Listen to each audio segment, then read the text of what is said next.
warahmatullahi wabarakatuh.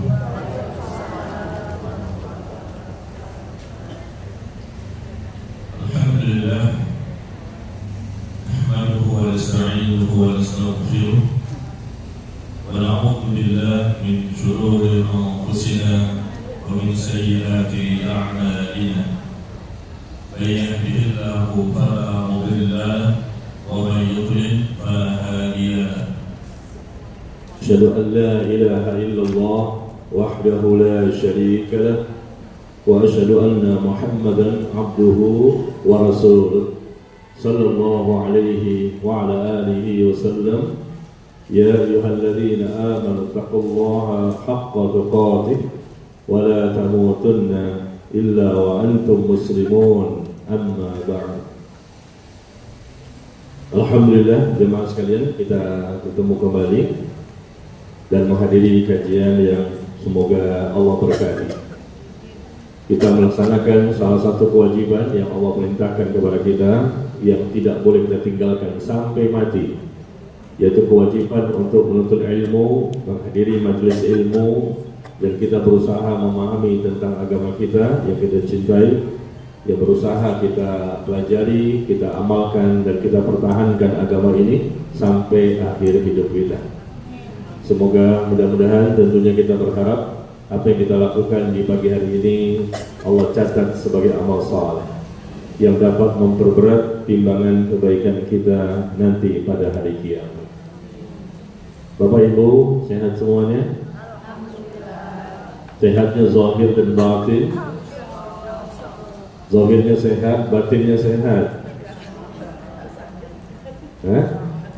Agak sakit. Sakit mana Bu? Zahirnya atau batinnya? Agak sakit katanya. Zahirnya atau batinnya? Sepertinya sih kalau saya lihat ibu-ibu solehah semua ya.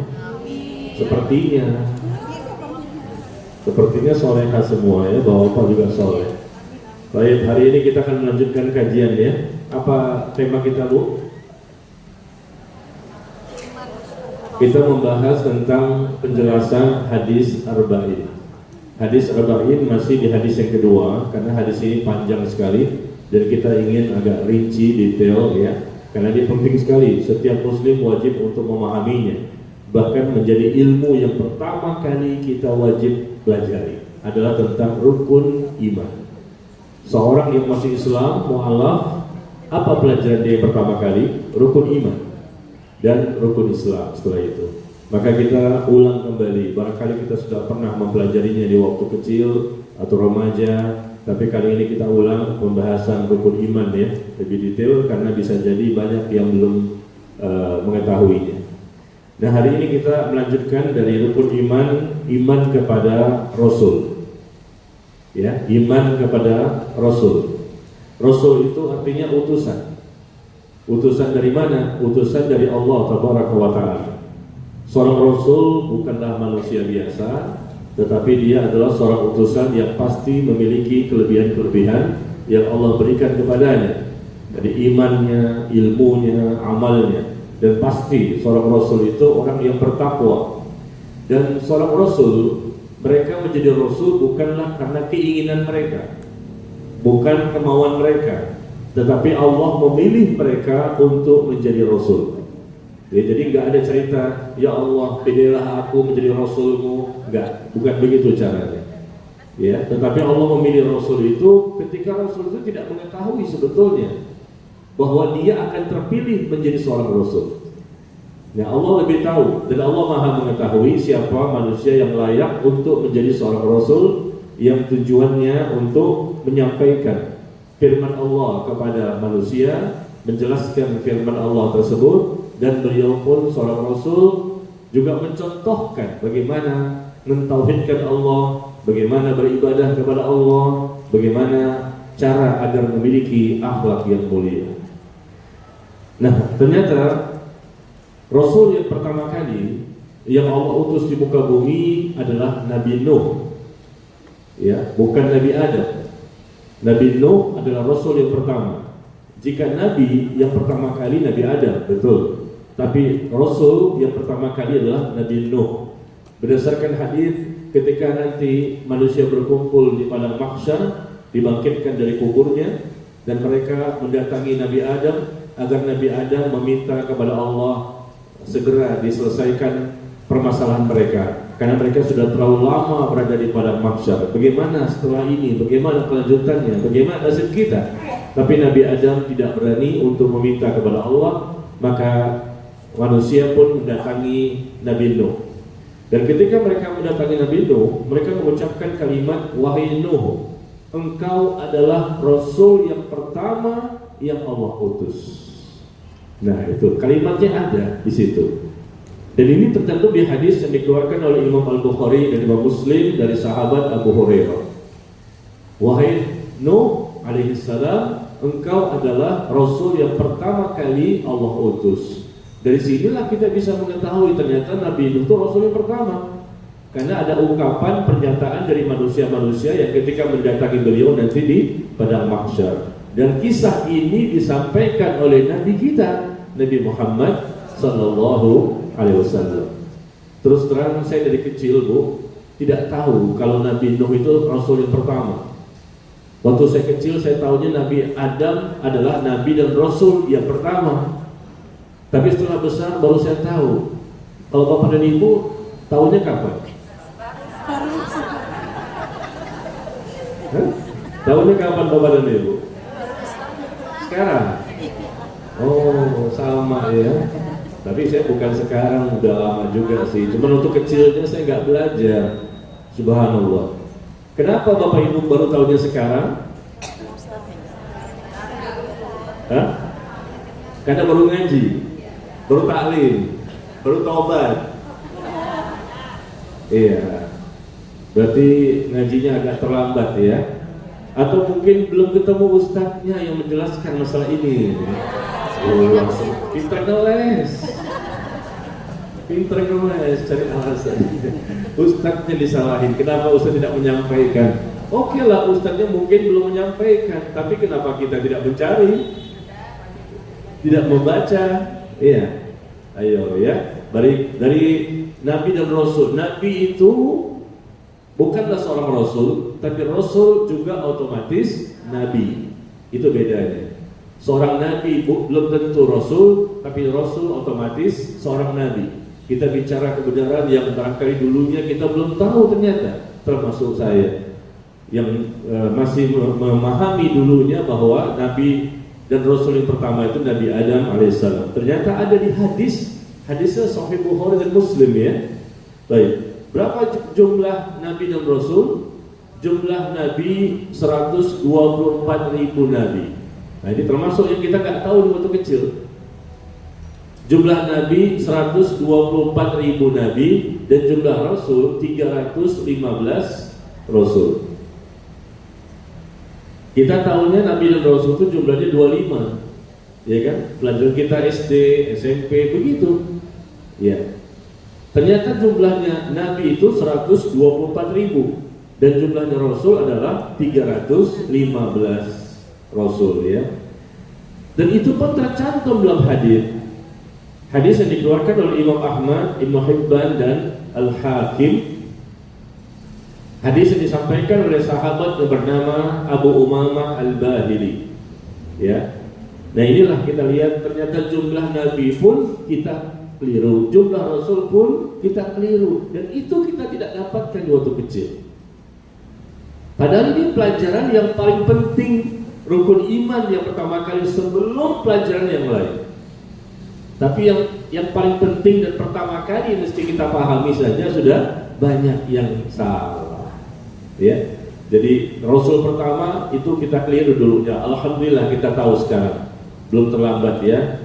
Rasul pertama ternyata Nabi Nuh alaihissalam, dan jumlah Nabi dan Rasul pun dulunya kita mengatakan 25. Ternyata ada hadisnya. Kenapa hadis ini nggak disampaikan kepada kita dulu ketika masih kecil? Berarti bisa jadi para ustadznya yang belum sampai ilmunya, iya nggak? Mereka tidak menyampaikan kepada kita karena mungkin mereka tidak tahu juga. Ya, demikian. Coba Bapak Ibu tahunya jumlah Nabi 124.000 dan Rasul 315 mulai kapan? 2 bulan yang lalu. Oh, sebulan yang lalu. Mulai sebulan yang lalu ya. Iya, subhanallah. Padahal kita menjadi muslim udah lama nih. Udah lama kita menjadi muslim kan? Tahunnya baru sekarang, sebulan yang lalu, 2 bulan yang lalu. Iya. Kemana kita selama ini? Yang salah siapa? Ustadznya. Selalu kita salahkan ustadznya. Kesian ustadz ya, disalahin terus. Ya memang ustadz juga terbatas, tidak semuanya barangkali yang mengetahui ya, tidak semuanya mempelajari. Termasuk kita waktu kecil juga seperti itu. Tahunnya jumlah 25 kan dari siapa? Dari ustadz juga, atau dari tulisan-tulisan yang ada di buku-buku agama kan? Kita belajar, ada buku agamanya, pelajaran agama Islam. Di situ pun ditulis 25 juga. Loh, kenapa hadis ini tidak disampaikan jumlah yang sebenarnya, yang itu berasal dari Nabi informasinya? Ya. Nah, ternyata disebutkan juga dalam Al-Quran bahwa ternyata Allah sebutkan ya, coba lihat di surah ke-40 ayat ke-78. Surah ke-40 ayat yang ke-78. Allah pun menjelaskan juga kepada kita sebetulnya, dan ini adalah suatu hal yang sudah pernah sebetulnya ayat ini kita baca ya. Kita pernah mengatakan Al-Quran kan, surah ke-40 ayat ke-78. Allah mengatakan walaqad arsalna rusulan min qablik minhum man qasasna 'alaik wa minhum man lam qasasna 'alaik. Ya, surah 40 ayat 78 Allah menjelaskan, dan sungguh kami telah mengutus beberapa rasul sebelum engkau. Kami telah mengutus beberapa rasul sebelum engkau. Di antara mereka ada yang kami ceritakan kepadamu, dan di antara mereka juga yang tidak kami ceritakan kepadamu. Jadi ada nama-nama nabi yang Allah informasikan, ada kisah-kisahnya yang Allah informasikan. Tapi di sini Allah mengatakan ada rasul-rasul yang tidak kami kisahkan kepadamu. Berarti memang rasul itu jumlahnya banyak. Kita tahunya cuma 25. Namanya siapa, bagaimana kisahnya, di zaman siapa, bagaimana anaknya, istrinya, dan lain-lain, bagaimana umatnya. Hanya 25 yang Allah informasikan dalam Al-Quran jumlah nabi. Adapun jumlah rasul, berapa banyak dalam Al-Quran? Jumlah nabi ada 25 yang Allah informasikan. Jumlah rasul? 24. Kan Nabi Adam bukan. Nabi Adam bukan seorang rasul, hanya nabi. Rasul itu mulai di Nabi Nuh, seorang rasul. Dan setelahnya rasul semua. Ya. Tetapi nabi-nabi yang lain, seorang rasul otomatis nabi juga, tapi seorang nabi tidak otomatis rasul. Begitu ya. Jadi Allah telah menjelaskan beberapa rasul yang Allah turunkan informasi dalam Al-Quran, tapi ada rasul-rasul yang lain yang tidak Allah informasikan. Tapi kita yakini, kita percaya bahwa memang jumlah nabi dan rasul itu banyak, yaitu 124.000 nabi dan 315 rasul. Setiap rasul pasti seorang nabi, tapi seorang nabi tidak otomatis seorang rasul. Dan jumlah penyebutan nabi dalam Al-Quran yang paling banyak ternyata nabi apa? Nabi Musa. Penyebutan Nabi Musa adalah nabi yang paling banyak, 136 kali. Ya, Allah sebutkan, kalau kita lihat dari Al-Fatihah sampai An-Nas, nabi yang paling banyak diulang-ulang namanya adalah Nabi Musa, 136 kali. Kemudian Nabi Ibrahim 69 kali. Ya. Nabi Nuh, Nabi Yusuf, Nabi Lut, dan seterusnya. Kalau Nabi Muhammad berapa kali, Bu? Sallallahu alaihi wasallam. Berapa kali disebutkan nama dalam Al-Quran? Ada yang tahu? Nabi yang paling banyak Nabi Musa, setelah itu Nabi Ibrahim, setelah itu Nabi Nuh, Nabi Yusuf. Nabi Muhammad sallallahu alaihi wasallam berapa kali Allah sebutkan namanya dalam Al-Quran? 4 kali. Ya, sedikit kan? Allah sebutkan maupun nama beliau, tapi kisah-kisah yang banyak sekali dengan nama Nabi yang disebut adalah Nabi Musa, Nabi Ibrahim, Nabi Nuh, Nabi Yusuf, dan seterusnya. Kemudian kita lanjutkan, di antara sekian banyak Nabi dan Rasul, ada nabi dan rasul yang lebih utama, namanya ulul azmi.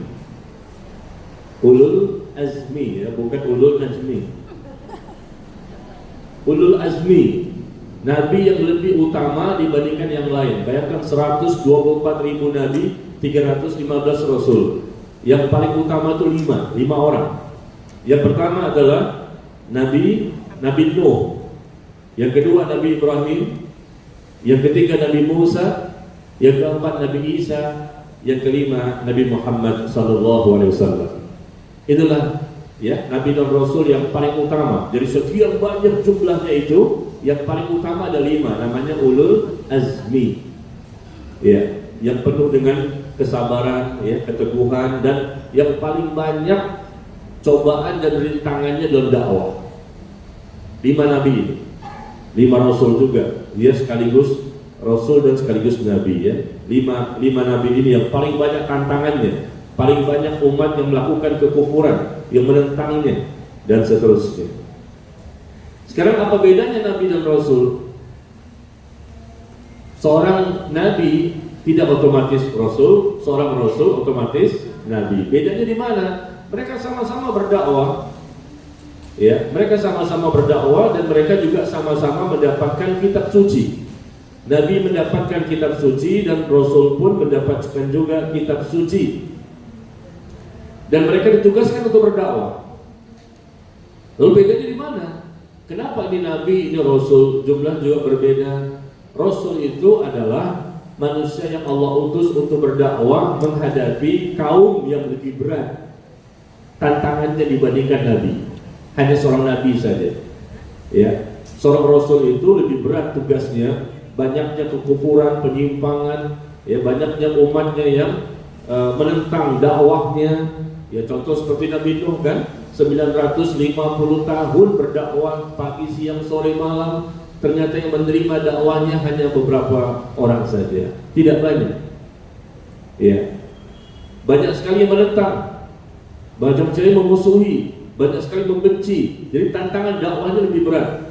Kalau masalah kitab suci, Nabi mendapatkan kitab suci, Rasul pun mendapatkan, sama-sama ditugaskan untuk berdakwah. Ya, jadi ini perbedaannya. Hanya tantangan dari umat yang begitu besar, besarnya ujian dan cobaan yang diterima. Dulu waktu kita masih kecil, saya juga termasuk dikasih tahu perbedaannya Nabi dan Rasul apa? Rasul itu berdakwah, Nabi tidak berdakwah. Kok bisa begitu ya? Padahal dalam Al-Quran itu ada penjelasannya bahwa Nabi-Nabi itu juga berdakwah. Rasul mendapatkan kitab suci, adapun Nabi tidak mendapatkan kitab suci. Begitu nggak, Bu? Coba ditanya kepada anak kita nanti pas pulang ke rumah ya, tanya sama suami, Mas, bedanya apa sih Nabi dan Rasul? Rasul itu berdakwah, Nabi tidak. Rasul dapat kitab suci, Nabi tidak. Biasanya begitu jawabannya tuh. Itu yang kita dapatkan ilmu sejak dahulu ya. Itu juga suatu kesalahan. Kelihatannya remeh permasalahan ini, padahal banyak juga kita yang salah. Ya, kita lihat Nabi dan Rasul itu sama-sama mendapatkan kitab suci. Cuma nama kitab sucinya yang kita tahu cuma 4. Zabur, Taurat, Injil, dan Al-Quran. Adapun nabi-nabi yang lain, rasul-rasul yang lain, apa nama kitab sucinya dan bagaimana isinya secara detail kita nggak tahu. Ya, coba lihat di surah Ali Imran. Di surah Ali Imran ayat 81 dan 82. Di surah Ali Imran ayat 81 dan 82 bisa kita lihat di sini bahwa Allah berfirman, dan ingatlah ketika Allah mengambil perjanjian dari para nabi. Ya, Allah mengambil perjanjian dari para nabi, manakala aku memberikan kitab dan hikmah kepadamu, lalu datang kepadamu seorang rasul yang membenarkan apa yang ada padamu, niscaya kamu akan sungguh-sungguh beriman kepadanya dan menolongnya. Allah berfirman, apakah kamu setuju dan menerima perjanjian denganku atas yang demikian? Maka para nabi mengatakan, kami setuju.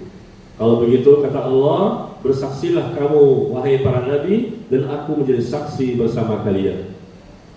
Nah, di sini ada kalimat yang pertama, ingatlah ketika Allah mengambil perjanjian dari para nabi. Perjanjian apa? Manakala aku memberikan kitab.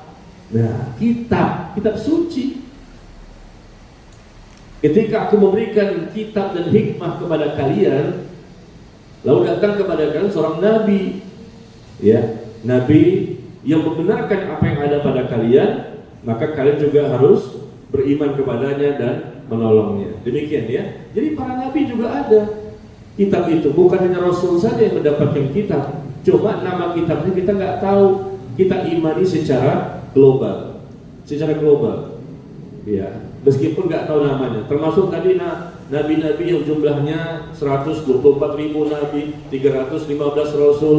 Siapa namanya? Kita nggak tahu secara rinci. Tapi kita yakini, kita imani secara global bahwa memang ada nabi dan rasul yang lain, memang ada kitab suci yang lain. Nah, seperti itu cara kita memahaminya ya. Kemudian berikutnya adalah kita lihat adanya nabi yang lain yang Allah sebutkan dalam Al-Quran, yaitu Nabi Khidir. Nabi Khidir, ya, itu disebutkan di surah Al-Kahfi. Nabi Khidir. Nabi Khidir itu seorang nabi dan seorang rasul. Nabi Khidir seorang nabi dan sekaligus rasul. Bukan manusia biasa. Kita lihat bagaimana kisahnya di surah Al-Kahfi ya. Ayat ke-65, 66, 67, 68, 69 dan 70. Bagaimana di situ ketika beliau bertemu dengan Nabi Musa. Lalu beliau dengan izin Allah diperintahkan untuk mengajarkan Nabi Musa satu ilmu yang ilmu tersebut tidak diberikan kepada Nabi Musa. Jadi sama-sama Nabi dan Rasul, tapi ada ilmu yang diberikan kepada Nabi Khidir yang tidak diberikan kepada Nabi Musa. Dan kemudian Nabi Khidir ini apakah masih hidup di saat ini? Hah? Pernah ketemu? Yang kita lihat dalam keyakinan sebagian kaum muslimin, mereka mengatakan mereka bertemu Nabi Khidir. Kelompok-kelompok tarekat, kelompok-kelompok sufi, ya, kelompok-kelompok tertentu mengatakan guru kami adalah seorang wali. Ya, memang wali, mungkin wali santri, wali murid atau wali kelas.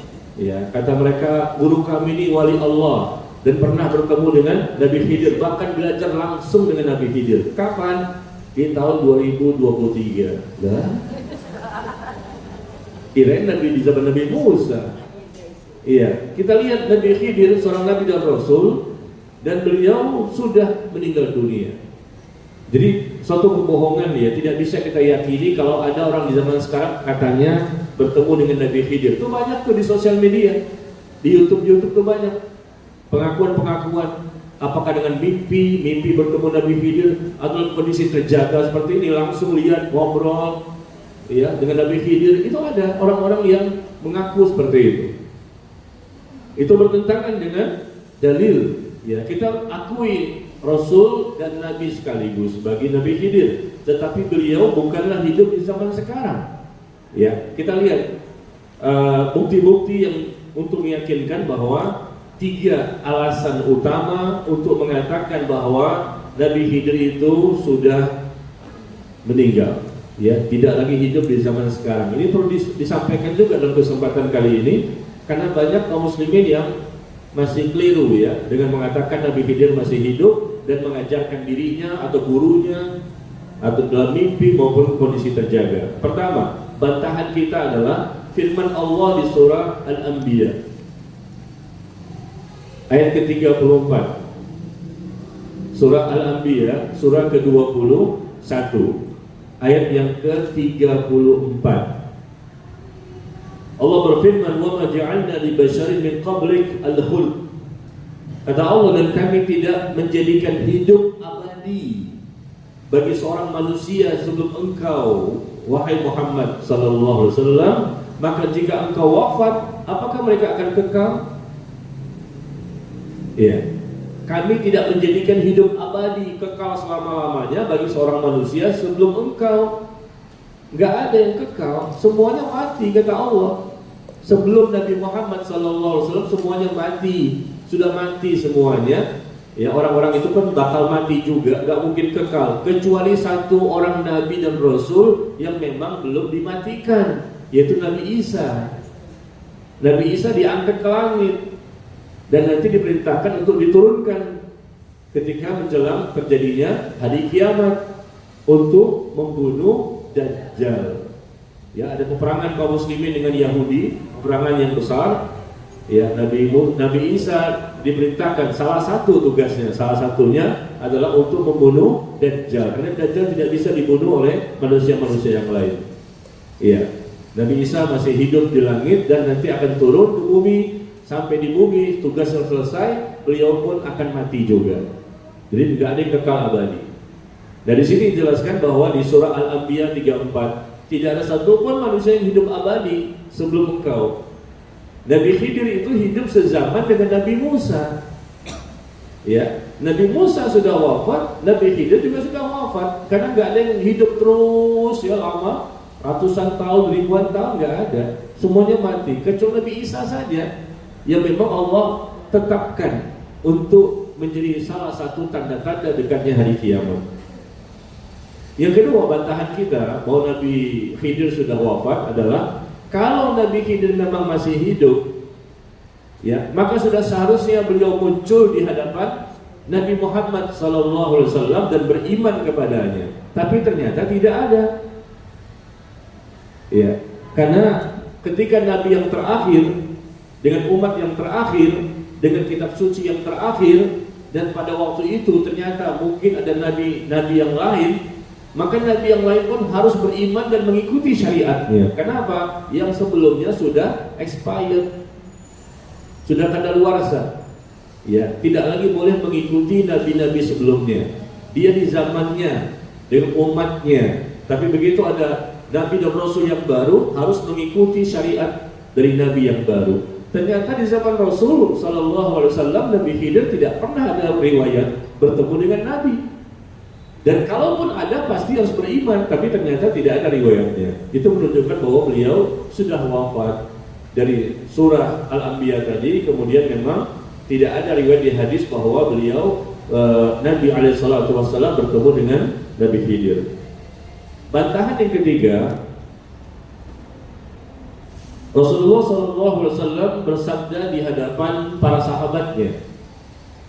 Ya, Nabi SAW bersabda di hadapan para sahabatnya bahwa tidak akan tersisa seorang pun di muka bumi ini pada 100 tahun yang akan datang. Kata Nabi, tidak akan tersisa seorang pun di muka bumi ini pada 100 tahun yang akan datang. Hadis yang dikeluarkan oleh Imam Al-Bukhari dan Imam Muslim. Ya, Nabi masih hidup. Dan Nabi mengatakan bahwa tidak akan tersisa seorang pun di muka bumi ini pada 100 tahun yang akan datang. Maksudnya yang hidupnya lama, kekal gitu loh. Jadi di zaman Nabi panjang usianya, sampai begitu panjangnya. Kata Nabi enggak, mereka semua mati, mereka semua meninggal. Tidak akan tersisa seorang pun di muka bumi ini pada 100 tahun yang akan datang. Termasuk kalau memang hidup pada waktu itu Nabi Khidir, berarti juga akan wafat. Ya. Nah, dari dalil inilah Al-Imam Al-Bukhari, Imam Al-Bukhari rahimahullah pernah ditanya. Beliau pernah ditanya, apakah Nabi Khidir dan Nabi Ilyas masih hidup? Nabi Khidir dan Nabi Ilyas apakah masih hidup? Beliau menjawab, ya, Al-Imam Al-Bukhari, bagaimana mungkin itu bisa terjadi, kata beliau. Padahal kan Nabi SAW telah bersabda, tidak akan tersisa seorang pun di muka bumi ini pada 100 tahun yang akan datang. Nggak mungkin masih hidup sampai tahun 2023, hidup sampai hari kiamat. Kata Rasul, nggak ada, semuanya wafat. Tidak ada manusia yang tersisa sedikit pun pada 100 tahun yang akan datang. Iya. Jadi ungkapan adanya pemahaman, ya, dari kaum muslimin di hari ini yang masih meyakini Nabi Khidir itu ada, pernah bertemu dengannya, hati-hati, itu adalah syaitan.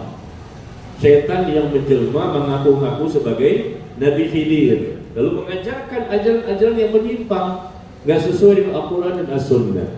Ya, Rasul mengatakan tidak ada yang hidup 100 tahun setelah ini, setelah diriku pada waktu Rasul mengucapkan kalimat itu sampai 100 tahun ke depan nggak ada yang masih hidup, mereka akan mati. Ini merupakan informasi dengan tuntunan wahyu benar di bumi ya. Nabi Isa beda. Nabi Isa kan bukan di bumi. Nabi Isa di mana? Di langit. Nabi mengatakan tidak akan tersisa seorang pun di muka bumi ini ya pada 100 tahun yang akan datang, melainkan mereka semua akan meninggal ya. Ya, saya khawatir Bapak Ibu nanti kalau ketemu dengan siapa gitu ya, teman atau siapa, lalu mereka masih ada yang meyakini hal ini ya, karena di masyarakat ada, karena memang mereka mungkin belum tahu dalilnya atau ikut-ikutan dengan gurunya taklid buta atau mungkin dari YouTube ya. Akhirnya mereka meyakini bahwa ajaran kami ajaran yang benar. Ya, kenapa? Kami dapatkan ilmu langsung dari Nabi Khidir. Waduh. Ya, dalam mimpinya atau mungkin dalam kondisi terjaga. Nah, kemudian kita tahu Nabi yang pertama Nabi Adam, Nabi yang terakhir adalah Nabi Muhammad SAW. Tidak ada lagi Nabi setelahnya. Barang siapa yang mengaku sebagai Nabi dan Rasul setelah Nabi Muhammad SAW, maka ketahuilah dia Nabi palsu. Seperti Musailamah Al-Kadzdzab, seperti Ahmad Musaddiq, seperti Lia Edan,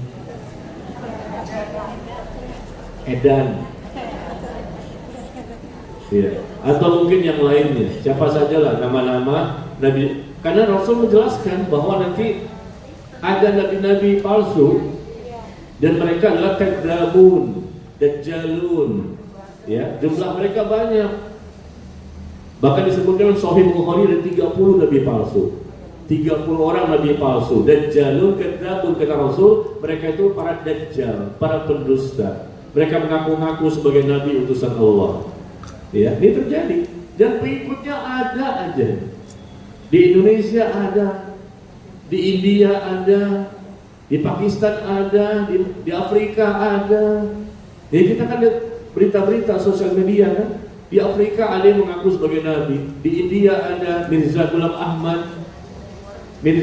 Ahmad yang mengaku sebagai nabi dan mendapatkan wahyu dari malaikat Jibril. Lalu dia membuat kitab suci namanya At-Tadhkirah. Ya, pengikutnya namanya Ahmadiyah. Kelompok Ahmadiyah, ada kan? Pernah dengar? Ahmadiyah bukan Islam. Meskipun berjilbab seperti ibu-ibu, meskipun berjenggot seperti saya, penampilan casingnya mungkin sama, mereka bukan Islam, tapi mengaku sebagai Muslim. Tuh pusatnya di Depok tuh ada. Ada juga di sini di daerah apa itu, di daerah Lenteng Agung situ, masuk jalan Kahfi ya. Ada juga di situ masjidnya, khusus masjid mereka. Mereka punya uang banyak. Dari India, Mirza Ghulam Ahmad. Setelah Nabi Muhammad SAW ada lagi nabi, kata dia, saya diangkat sebagai nabi, mendapatkan wahyu dari malaikat Jibril. Betul kata Rasulullah, memang nanti setelah beliau wafat ada nabi-nabi dan jumlahnya 30 yang paling besar-besar. Di antaranya Mirza Ghulam Ahmad sampai hari ini pusatnya di London, di Inggris. Ya, naudzubillah ya. Jadi memang banyak sekali ya. Setiap nabi palsu selalu ada pengikutnya. Setiap aliran sesat selalu ada pengikutnya ya. Indonesia subur tanahnya dan subur juga aliran sesatnya. Iya, sesat apapun ada pengikutnya. Udah jelas-jelas nabi itu palsu. Ya, dengan berbagai tunjukin kesaktiannya ini. Ya, dukun tuh banyak. Dukun bisa menunjukkan kesaktian. Barangkali tidak terbakar, barangkali ini dan itu bisa terbang. Itu gampang semuanya. Tinggal bekerja sama dengan setan jin.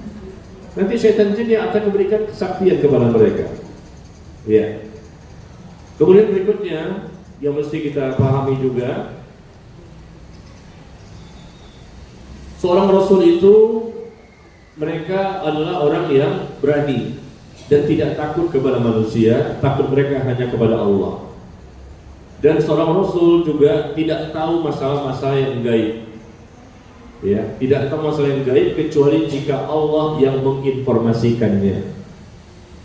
Karena hakikatnya memang mereka manusia biasa, tapi Allah memberikan informasi tentang hal yang gaib kadang-kadang. Tapi mereka sendiri pada hakikatnya tidak tahu tentang hal yang gaib, ya.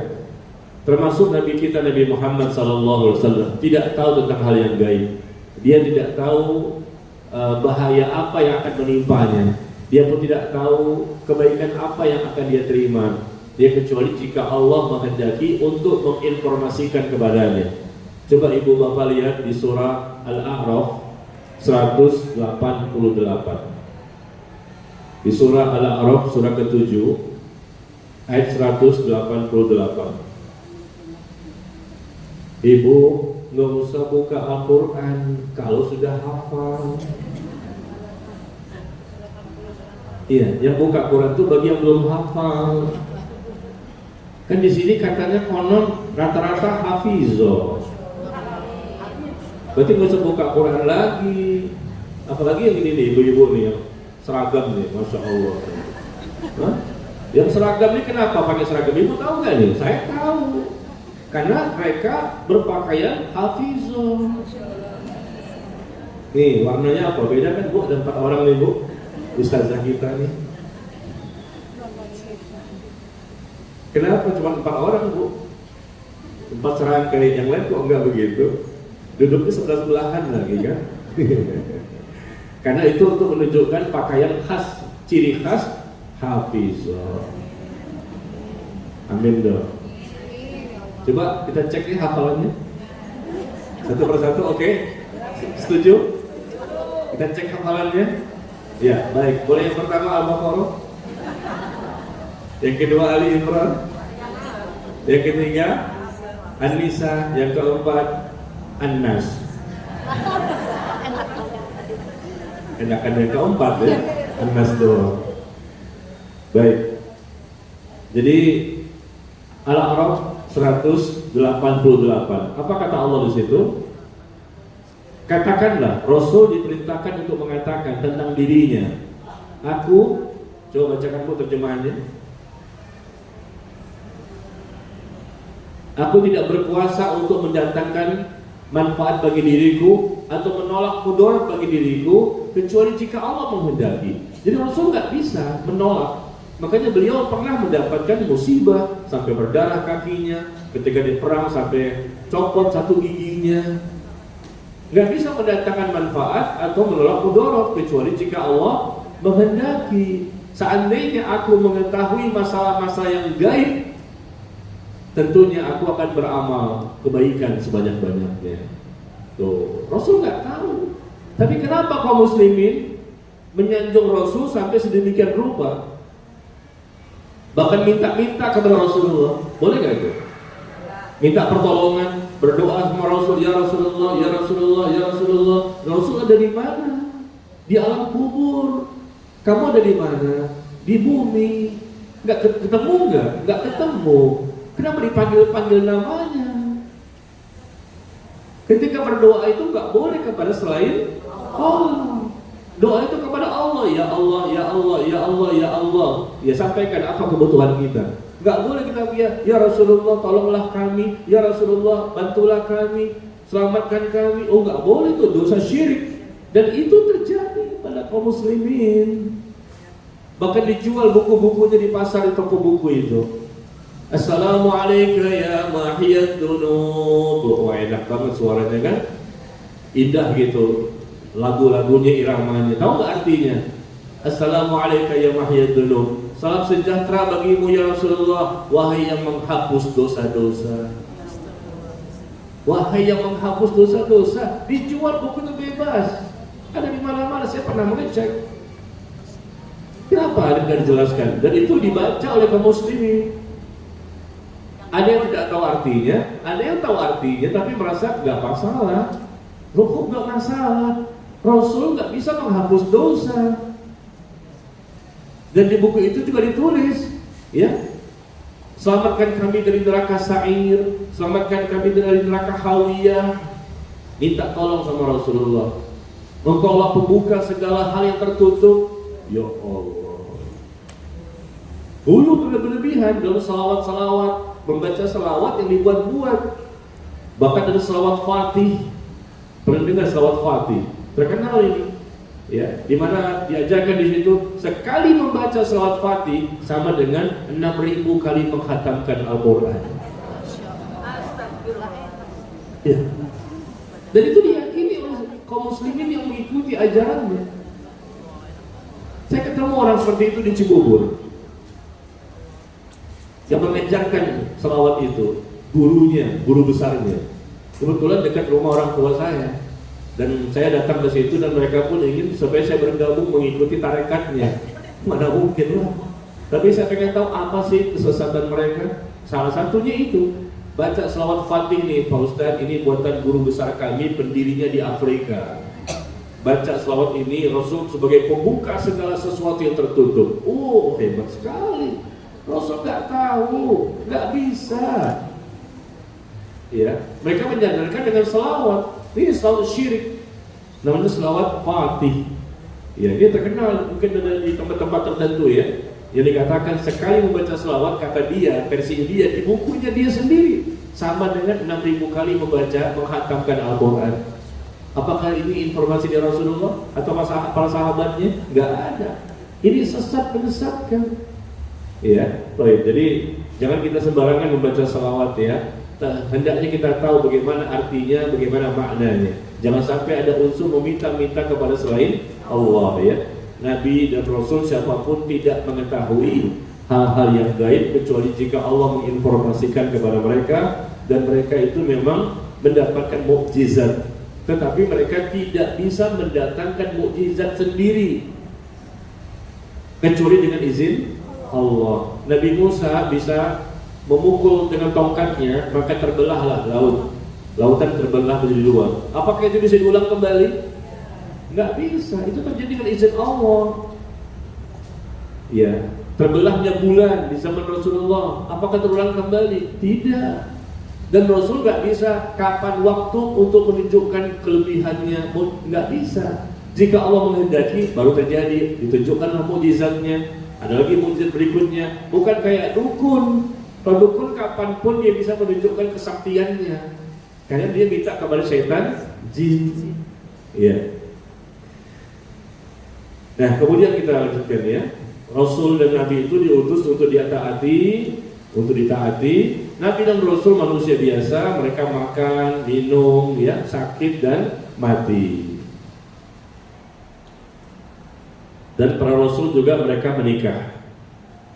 Ya, mereka punya istri, mereka punya keturunan. Tadi saya jelaskan di awal bahwa Nabi itu mendapatkan kitab suci. Surah apa, Bu?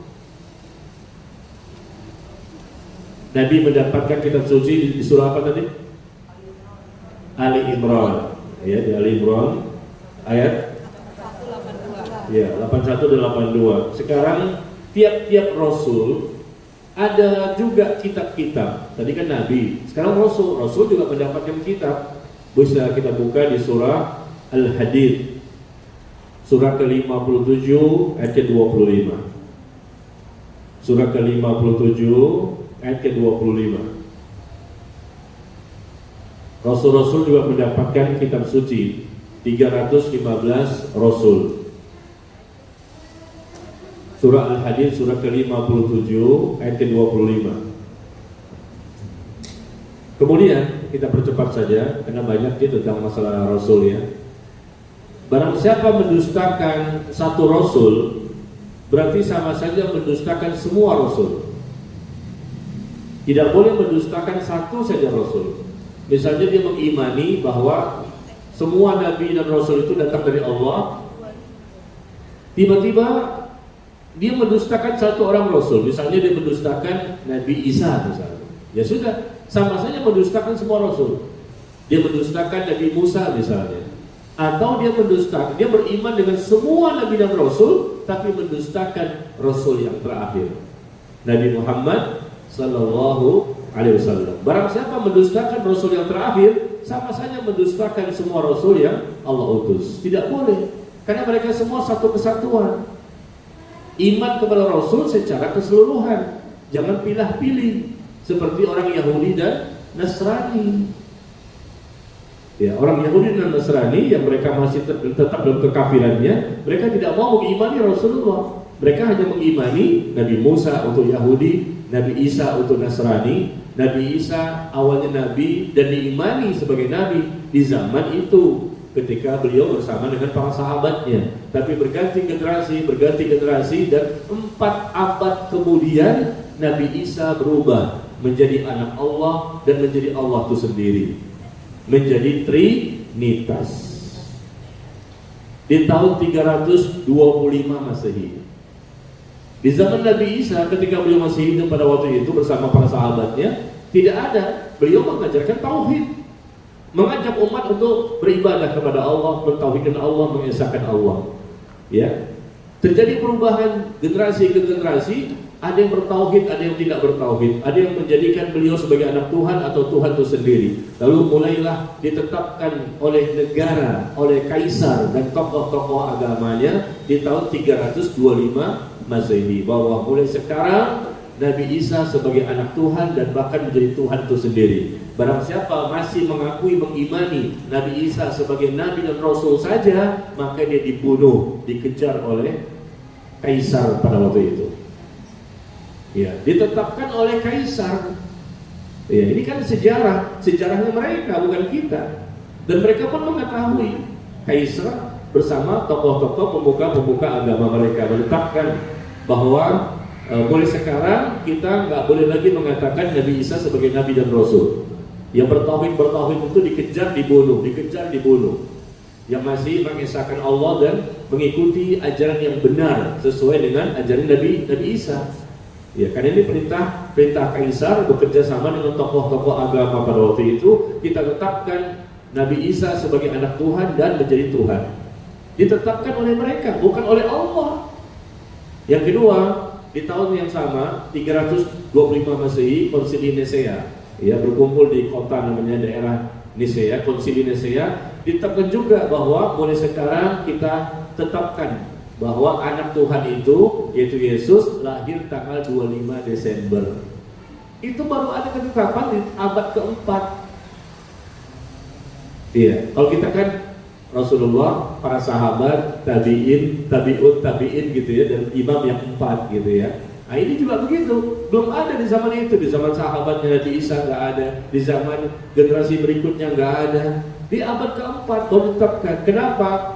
Karena sebelumnya bangsa Romawi itu menyembah matahari, dewa matahari. Orang-orang Romawi setiap tahun merayakan hari lahirnya dewa matahari tanggal 25 Desember. Nah, sekarang kaisar Romawi masuk Kristen. Ya, bagaimana caranya supaya orang-orang Romawi juga mau masuk Kristen? Maka disamakan sajalah lahirnya anak Tuhan kita tanggal 25 juga, disamakan dengan dewa matahari. Karena di dalam kitab suci Injil yang asli dan yang sekarang pun yang sudah diganti oleh mereka, tidak ada penjelasan tanggal 25 Desember sebagai hari Natal. Gak ada, itu dibuat-buat. Bid'ah dolalah, bid'ah yang sesat. Kalau kita kan dari Al-Fatihah sampai An-Nas, di kitab suci mereka dari kitab Kejadian sampai kitab Wahyu, gak ada satupun penjelasan dalam kitab Bible, Injil atau Alkitab, dan dalam nama mereka itu beda-beda ya. Tidak ada satupun penjelasan bahwa Yesus lahir tanggal 25 Desember. Gak ada. Tanyakan semua pendeta, gak bisa jawab. Dari mana sumber tanggalnya itu? Nah, ternyata dalam sejarah yang mereka miliki sendiri, versi mereka, ya, ternyata disebutkan awalnya itu adalah dewa matahari, lahir tanggal 25 Desember, diimani, diyakini, disembah oleh orang Romawi. Nah, karena kaisarnya masuk Kristen dan ingin supaya rakyatnya juga masuk Kristen, maka disamakan saja tanggal lahir dewa matahari dengan tanggalnya Yesus, Nabi Isa, lahirnya anak Tuhan. Natal itu artinya lahir. Jadi kalau orang mengatakan selamat Natal ya, selamat ya atas lahirnya anak Allah. selamat ya atas lahirnya anak Allah. Kira-kira Allah murka nggak? Berani nggak kita mengucapkan kalimat itu? Mengucapkan selamat atas lahirnya anak Allah, karena dalam keyakinan mereka pada tanggal tersebut lahirnya anak Allah, yaitu Nabi Isa, yang istilah mereka dengan Yesus. Dan lama-lama bukan lagi anak Tuhan, menjadi Tuhan itu sendiri. Nah, ini gimana?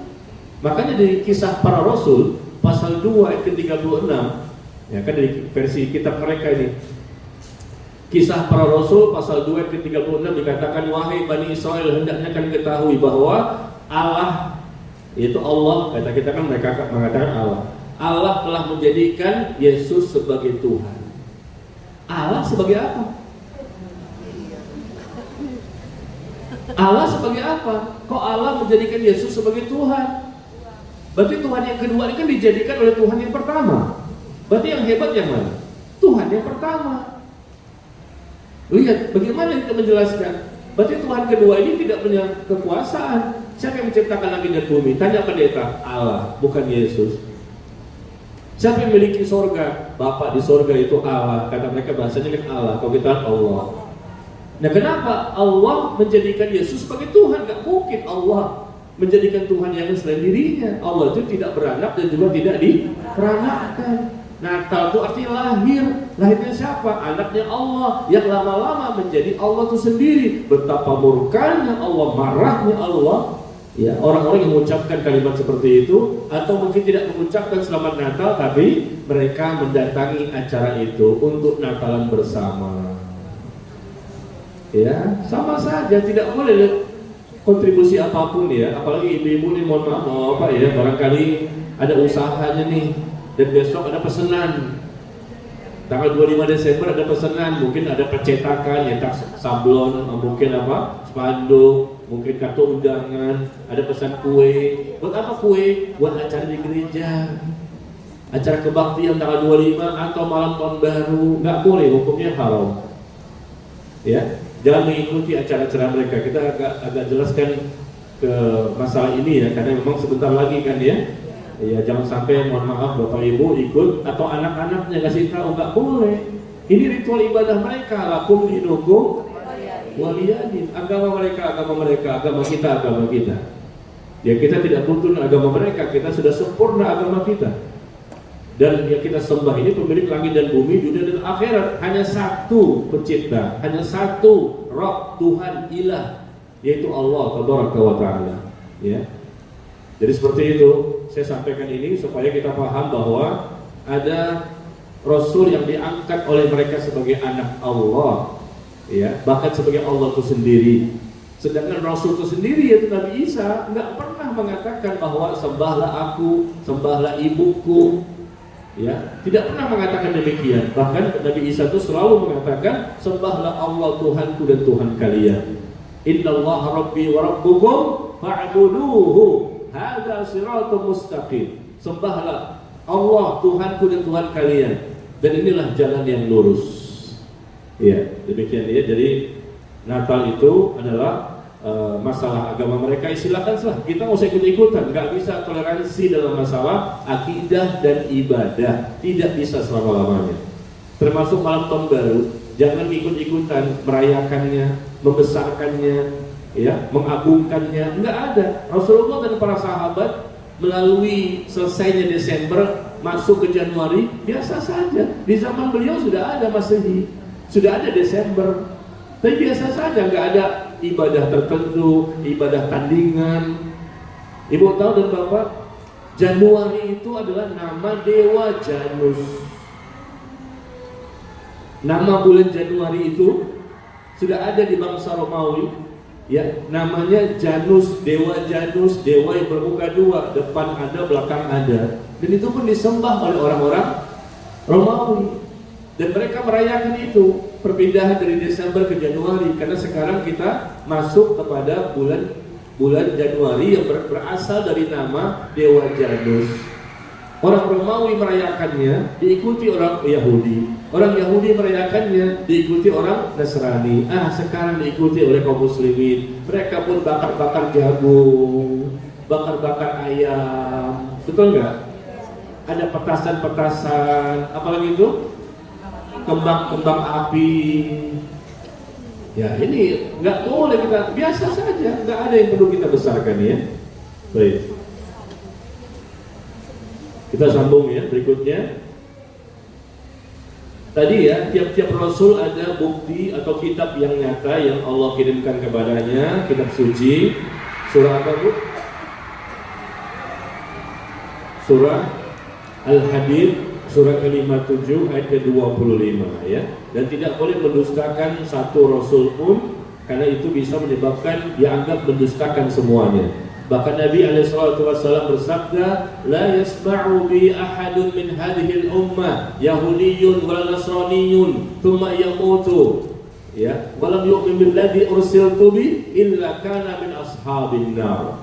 Dalam hadis yang dikeluarkan oleh Imam Muslim, Nabi SAW bersabda, tidak seorang pun dari umat ini yang sempat mendengarkan ya risalah yang aku sampaikan, yang aku dakwahkan, baik dia Yahudi maupun Nasrani, kemudian dia mati dalam kondisi tidak mau beriman kepada aku sampai mati, maka tidaklah mereka melainkan termasuk penghuni neraka.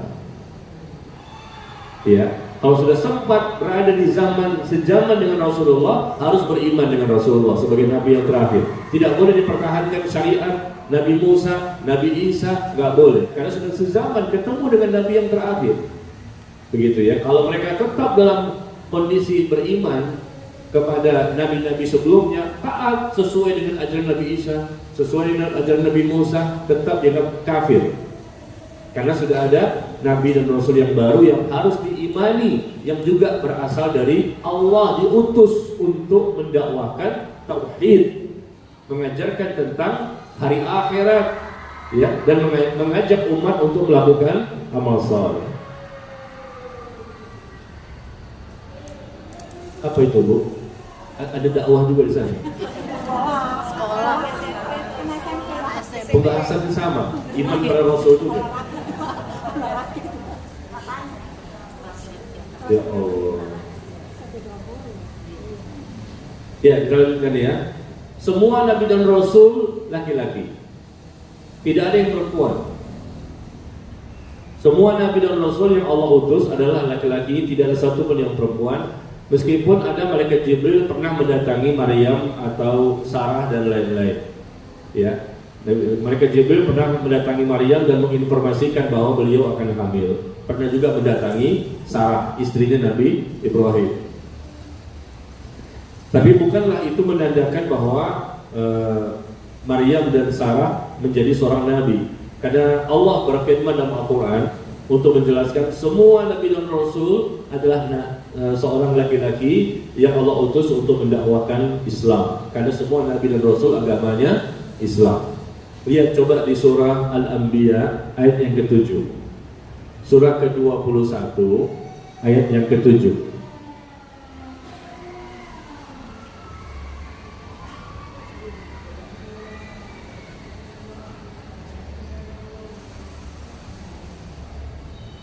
Ya, surah ke-21 ayat yang ke-7. Ya. Semua Nabi dan Rasul adalah laki-laki. Kemudian semua Nabi dan Rasul dari kalangan manusia. Tidak ada satupun Nabi dan Rasul dari kalangan yang lain. Semuanya manusia. 124.000 Nabi dan 315 Rasul. Semuanya laki-laki dari kalangan manusia.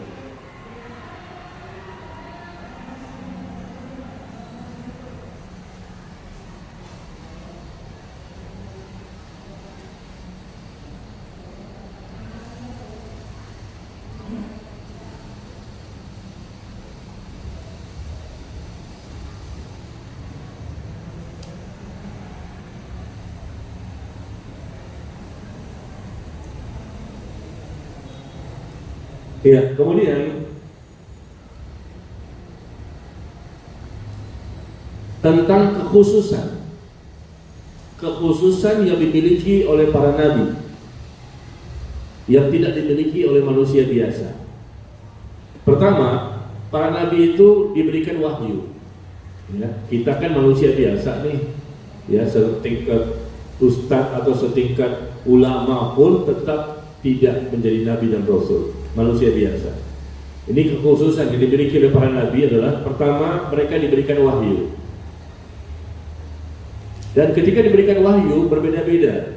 Ada yang mereka mendapatkan wahyu lewat malaikat Jibril, ya, menyampaikan kepada mereka. Ada juga yang mereka mendapatkan wahyu langsung dari Allah. Dan mereka mendengarkan suaranya Allah. Sebagaimana siapa, Bu? Nabi Musa, ya, Nabi Musa pernah mendengarkan suara Allah. Begitu juga Nabi Muhammad SAW ketika Isra dan Mi'raj, ya, beliau mendengarkan suaranya Allah dan beliau diperintah mendapatkan wahyu untuk mendirikan sholat 5 waktu. Ya, awal-awal sholat 5 waktu pertama kali yang Rasul terima di Sidratul Muntaha di langit yang ke-7 ketika Allah berfirman kepada Nabi SAW, 5 waktu itu semuanya jumlahnya 2 rakaat kecuali maghrib yang 3. Awal-awalnya tuh semuanya 2 rakaat kecuali maghrib. Maghrib itu 3 rakaat. Tapi begitu berhijrah ke Madinah, maka jumlah zuhur, asar dan isya menjadi 4 rakaat. Nah, ini sejarah ya. Awalnya cuma 2 rakaat, kecuali maghrib 3. Memang dari awalnya 3. Ya. Tapi begitu berhijrah ke Madinah, maka berubah. Zuhur jadi 4, asar jadi 4, dan isya jadi 4. Kapan jadi 2? Kalau sebagai musafir boleh dikosor jadi 2. Nah, seperti itu sampai hari ini. Maka Bapak Ibu jangan mengambil yang pertama. Kalau gitu 2 rakaat sajalah, meskipun saya bukan musafir. Nggak sah. Karena itu aturan awal ketika pertama-tama kali mendapatkan wahyu dari Allah. Tapi ketika sudah berhijrah ke Madinah, sampai sekarang, sampai hari kiamat tetap 4 rakaat. Ya, untuk zuhur, asar dan isya, ya. Yang tetap 2 sampai hari ini cuma subuh saja. Jadi kekhususan yang dimiliki oleh para nabi adalah diberikannya wahyu. Ya, ini disampaikan langsung oleh Allah atau melalui malaikat Jibril. Yang kedua, kekhususan yang dimiliki oleh para nabi ini adalah mereka terjaga dari dosa, maksum. Mereka terjaga dari dosa atau maksum, terpelihara dari kesalahan, ya, dan kelalaian dalam menerima dan menyampaikan risalah. Tidak ada kesalahan. Semua Al-Quran betul datang dari Allah dan disampaikan Nabi kepada umatnya. Mereka maksum dalam menyampaikan risalah. Berikutnya, yang khusus dimiliki oleh para nabi ini dan rasul, para nabi itu dikuburkan di mana mereka wafat. Lam yukbar nabiyyun illa haitsu yamutu. Para nabi itu tidaklah dikuburkan melainkan di mana dia wafat. Sebagaimana Nabi SAW, beliau wafat di mana, Bu? Bapak? Di rumahnya Aisyah radhiyallahu anha. Ya, rumahnya istri Nabi itu sebelah-sebelahan.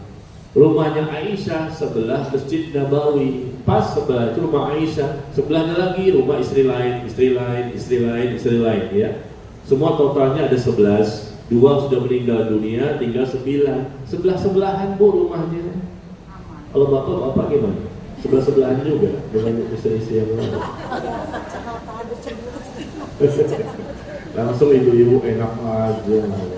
Ya kan nanya doang, Bu, ya Allah.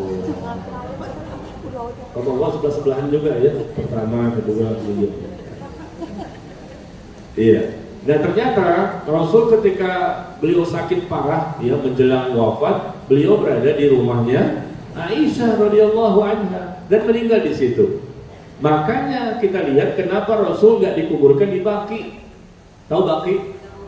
Baqi itu area kuburan yang besar sekali di dekat Masjid Nabawi, nggak jauh dari situ. Kita kalau udah haji umroh, ya, atau mungkin di YouTube juga bisa lihat, ya.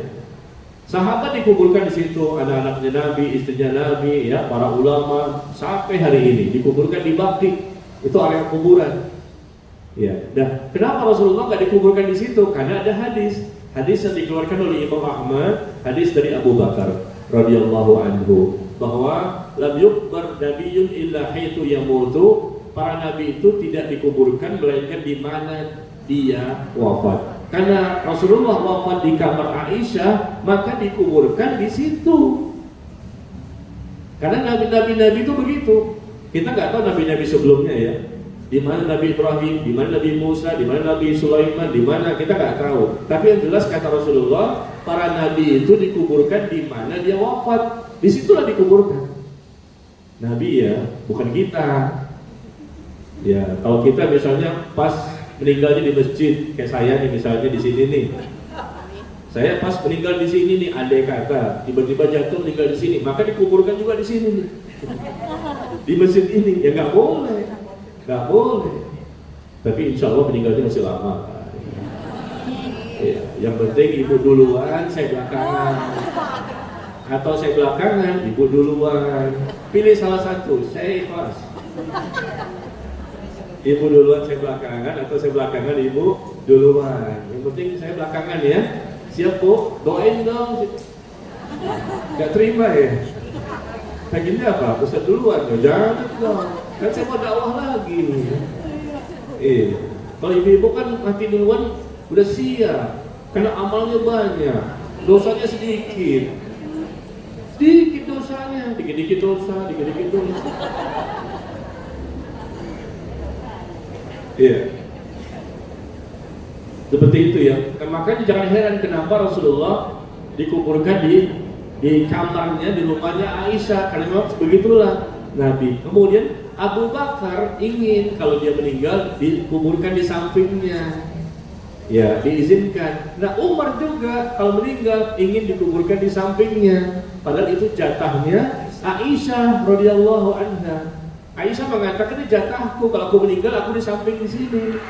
Karena Umar minta, ya sudahlah, akhirnya Aisyah mempersilakan Umar nanti kalau meninggal dikuburkan di samping Rasul Sallallahu Alaihi Wasallam.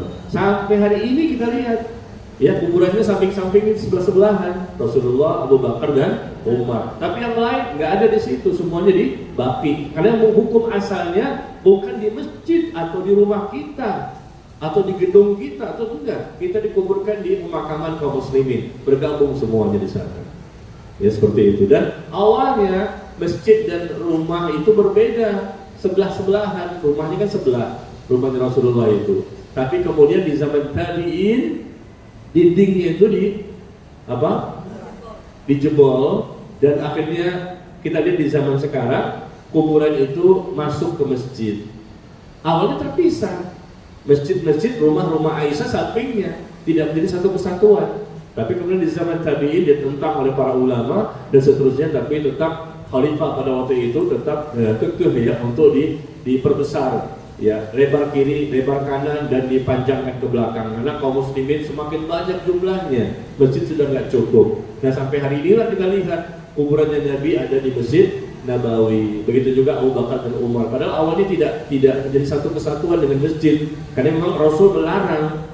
Ya, dan itu kebiasaannya orang Yahudi dan Nasrani. La'anallahu 'alal yahud wan nasara ittakhadhu qubur anbiya'ihim masajid. Allah melaknat orang Yahudi dan Nasrani. Kenapa? Karena mereka suka menjadikan kuburan-kuburan para nabi-nabi mereka sebagai masjid, tempat ibadah. Di mana nabi mereka meninggal, bangun masjid di situ.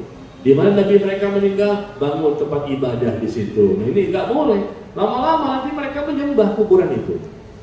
Sedangkan nabi-nabi ini kan diutus untuk mendakwahkan tauhid, mengesahkan Allah. Ya. Baik. Berikutnya yang terakhir, kekhususan yang dimiliki oleh para nabi ini adalah mereka hidup di dalam kubur mereka dan mereka sholat. Para nabi ini mereka tetap sholat di kubur mereka. Kubur ya, di alam kubur maksudnya, bukan di kuburan.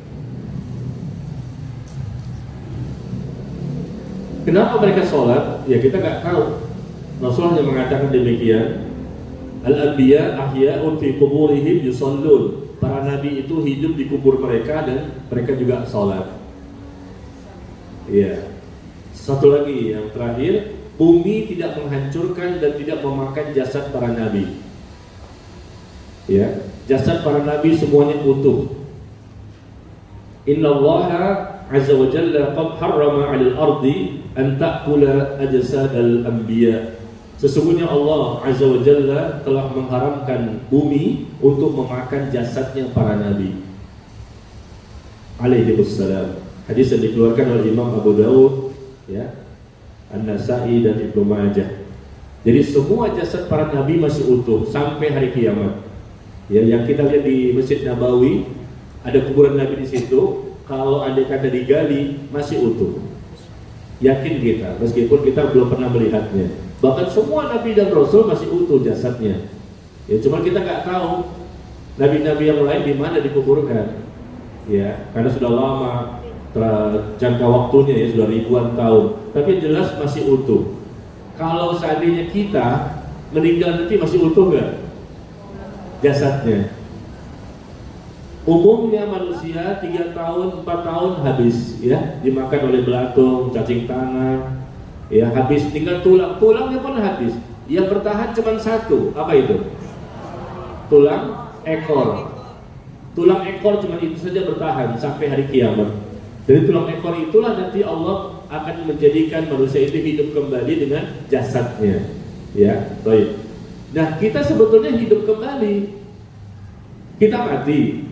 Perpindahan saja, perpindahan alam, kita mati, setelah itu hidup kembali. Tapi hidup kembalinya bukan di kuburan. Hidup kembali di alam barzakh atau alam kubur. Disitulah ada yang mendapatkan nikmat kubur atau siksa kubur, ya, hidup kembali. Jadi orang yang sudah mati itu sebetulnya sementara, dicabut nyawanya, terjadilah perjalanan ruh setelah kematian. Setelah itu hidup kembali sambil menunggu datangnya hari kiamat. Di mana hidupnya? Di alam kubur, bukan di kuburan. Ya, di kuburan jasad itu habis semuanya, kecuali para nabi. Adapun selain dari para nabi kita nggak tahu, tidak ada kepastian maksud saya. Bisa jadi ada yang Allah selamatkan jasadnya, bisa jadi kan, jika Allah berkehendak. Contohnya seperti orang-orang yang mati syahid, ya, orang-orang yang mati syahid berperang jihad fisabilillah, bisa jadi, atau mungkin para ulama, bisa jadi. Tapi kita nggak bisa memastikan, ya, karena kita melihat contoh kan, contoh yang paling gampang itu orang-orang yang mati syahid di zaman Nabi alaihissalam ketika perang Uhud. Adanya Hamzah bin Abdul Muttalib, ya, radhiyallahu an, dan sahabat-sahabat yang lain mati syahid ketika di perang Uhud. Dan itu ada dikuburkan di mana? Di daerah Uhud yang ada di Madinah. Ya, subhanallah. Ya, beberapa tahun yang lalu terjadi banjir dan jasad para sahabat yang mati syahid ini terangkat ke atas. Ketika terangkat ke atas, kelihatan masih utuh. Ya, sudah lebih dari 1000 tahun. Allah jaga, dan yang lebih dahsyat adalah Allah tunjukkan tanda-tanda kekuasaannya. Mereka mati syahid, darahnya itu seperti baru kemarin dikuburkan, masih seger, merah. Bagaimana kita gak percaya? Orang yang mati syahid itu dijaga oleh Allah, jasadnya pun masih utuh. Itu yang Allah tunjukkan, ya, kita gak tahu yang lain. Nah, seperti itu, ya. Demikian, inilah beberapa hal yang mesti kita pahami tentang para nabi dan rasul. Mereka semuanya agamanya Islam, kemudian mereka semua mengajarkan tauhid, akidah yang sama untuk menyembah kepada Allah. Yang berbeda di antara mereka adalah beberapa syariatnya saja, ya. Syariatnya ada sedikit yang berbeda satu nabi dengan nabi-nabi yang lain. Sampai di sini barangkali ada pertanyaan Bapak Ibu?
Ya, kita bahas yang pertama sesuai tema dulu ya, kita prioritaskan.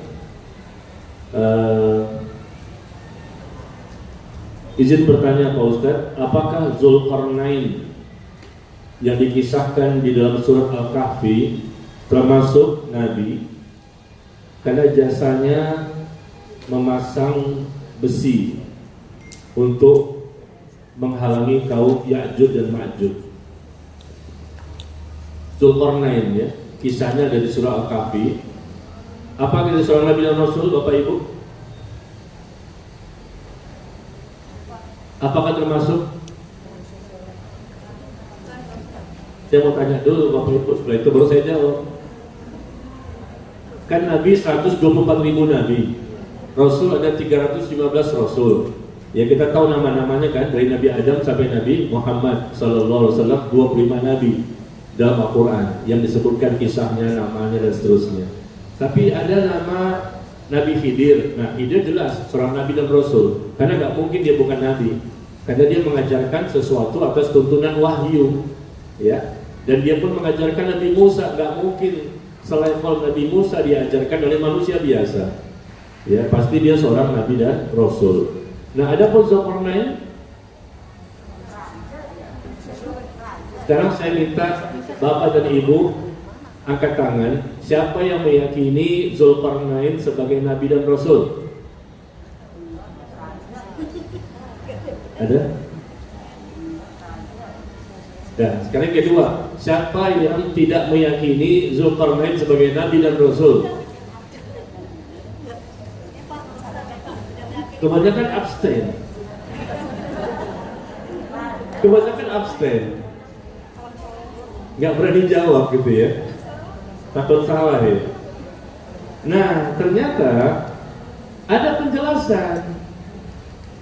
penjelasan dalam hadis yang dikeluarkan oleh Imam Al-Hakim, dan hadis ini tercantum dalam kitab Shahihul Jami' As-Shaghir nomor 5524, dan juga tercantum dalam kitab Silsilah As-Sahihah nomor 2217 yang ditulis oleh Al-Imam Al-Albani rahimahullah. Ada hadisnya ketika Rasul ditanya apakah Zulkarnain itu seorang nabi atau bukan, maka Rasul menjawab, apa kata Rasul? Aku tidak tahu dia nabi atau bukan. Aku tidak tahu, karena ternyata nabi nggak diinformasikan. Kan kalau ada wahyu beliau bisa jawab. Pada waktu itu nggak ada, maka beliau mengatakan jujur, aku tidak tahu dia nabi atau bukan. Nah tadi saya lihat Bapak dan Ibu ada yang meyakini Nabi Zulkarnain itu sebagai nabi ya, berarti lebih tahu dibandingkan Rasulullah. Berarti lebih tahu dibandingkan Rasulullah. Rasul saja mengatakan aku tidak tahu dia itu nabi atau bukan. Ya sudah selesai. Kita cukup imani yang kita tahu saja. Memang jumlahnya banyak, tapi apakah dia termasuk? Rasul mengatakan aku tidak tahu. Karena penjelasan hadisnya ada, ya sudah, kita pun juga mengatakan saya tidak tahu juga. Gitu contohnya kita ya.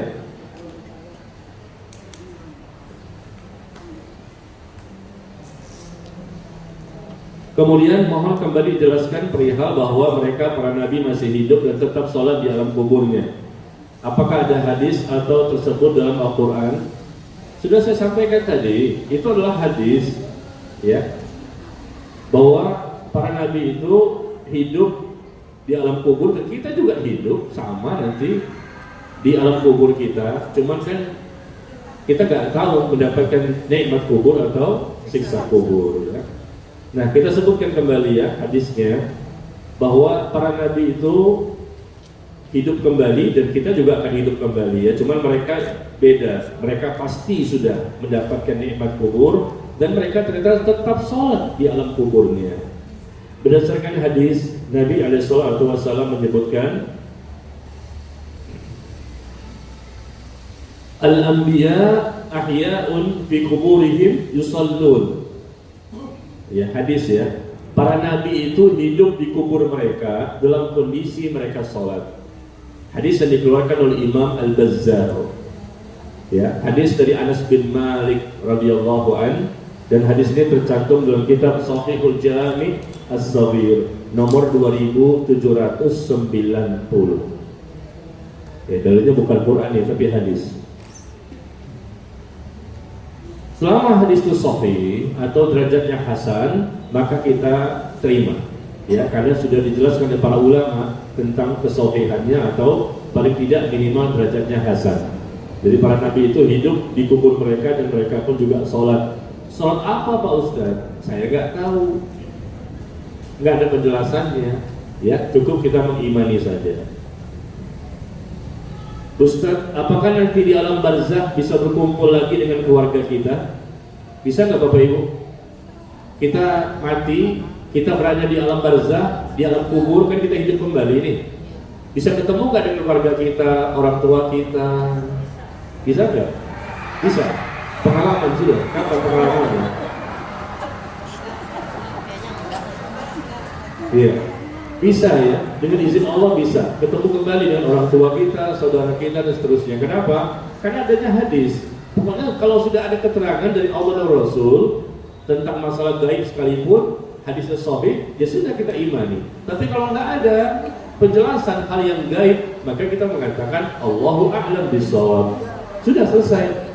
Tapi kalau keterangannya ada dan ternyata ada keterangannya itu, ya, bahwa disebutkan orang yang sudah mati itu nanti bertemu dengan orang-orang yang sudah mati duluan, dan orang yang sudah mati duluan menyambut kedatangan orang yang baru mati, menyambut, dan mereka mengatakan bagaimana si fulan, bagaimana si fulana, nanya tentang saudara mereka yang kan mereka mati duluan kan mereka nggak tahu bagaimana setelah itu, gimana kabar si fulan, gimana, mereka bertanya tentang keluarga mereka yang lain. Maka yang baru mati ini mengatakan, bukankah dia sudah mati juga sebagaimana kalian? Ternyata yang sudah mati duluan ini nggak ketemu sama yang keluarga yang lain, rupanya tempatnya beda. Satu dapat siksa kubur, satu mendapatkan nikmat kubur. Yang baru mati ditanya, disambut oleh orang yang sudah lama mati, rupanya mereka sama-sama mendapatkan nikmat kubur. Gimana kabar si fulan, gimana kabar? Jadi mereka bertanya tentang keluarganya yang masih hidup. Kata yang baru mati, oh dia udah lama meninggalnya. Apa nggak bersama kalian? Enggak, kami nggak pernah ketemu dengan dia. Oh berarti tempatnya beda. Nah gitu ya. Ini masalah gaib, tapi kita imani karena hadisnya sahih. Ya, jadi bertemunya itu bisa jadi dengan izin Allah. Tapi kalau andai kata memang tempatnya berbeda, yang satu mati langsung mendapatkan siksa kubur, yang satu mati langsung mendapatkan nikmat dan siksa, tempatnya berbeda, sehingga gak ketemu. Ya begitu ya.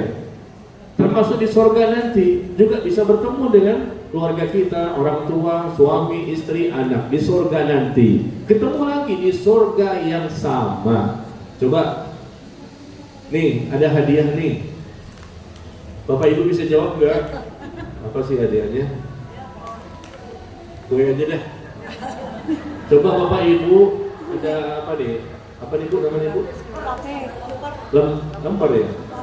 Lontong. Ada lontong sama kue nih. Informasikan kepada saya di mana dalam Al-Quran Allah jelaskan bahwa orang tua bisa bertemu kembali dengan anaknya di surga, dipertemukan kembali di surga yang sama. Di mana ayatnya?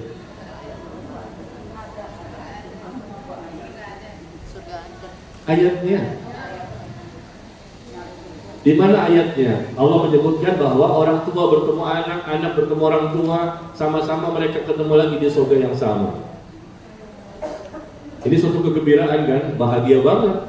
Orang tua ketemu anak, waduh anakku, nangis-nangis dia bahagia. Anak juga gembira ketemu lagi sama orang tuanya di surga yang sama. Ada penjelasan Al-Quran. Bapak Ibu, siapa yang paling cepat? Sebutkan. Angkat tangan jarinya, ya. Silakan. Apa? Gak kedengaran saya. Yang kenceng Bu suaranya. Atur 21. Iya benar, barakallahu fiik. Ya, dapat lontong.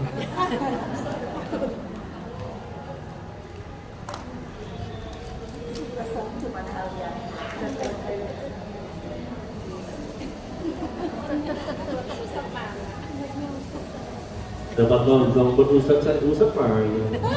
Habis tuh. Apa deh. Iya. Surat At-Tur surat ke-52 ayat ke-21. Benar ya? Surat 52 ayat ke-21. Walladzina amanu wa tabi'atuhum dzurriyyatuhum biiman alhaqna bihim dzurriyyatahum. Orang-orang yang beriman dan anak cucu mereka juga mengikuti mereka dalam keimanan, kami kumpulkan mereka nanti bersama-sama di surga. Ya.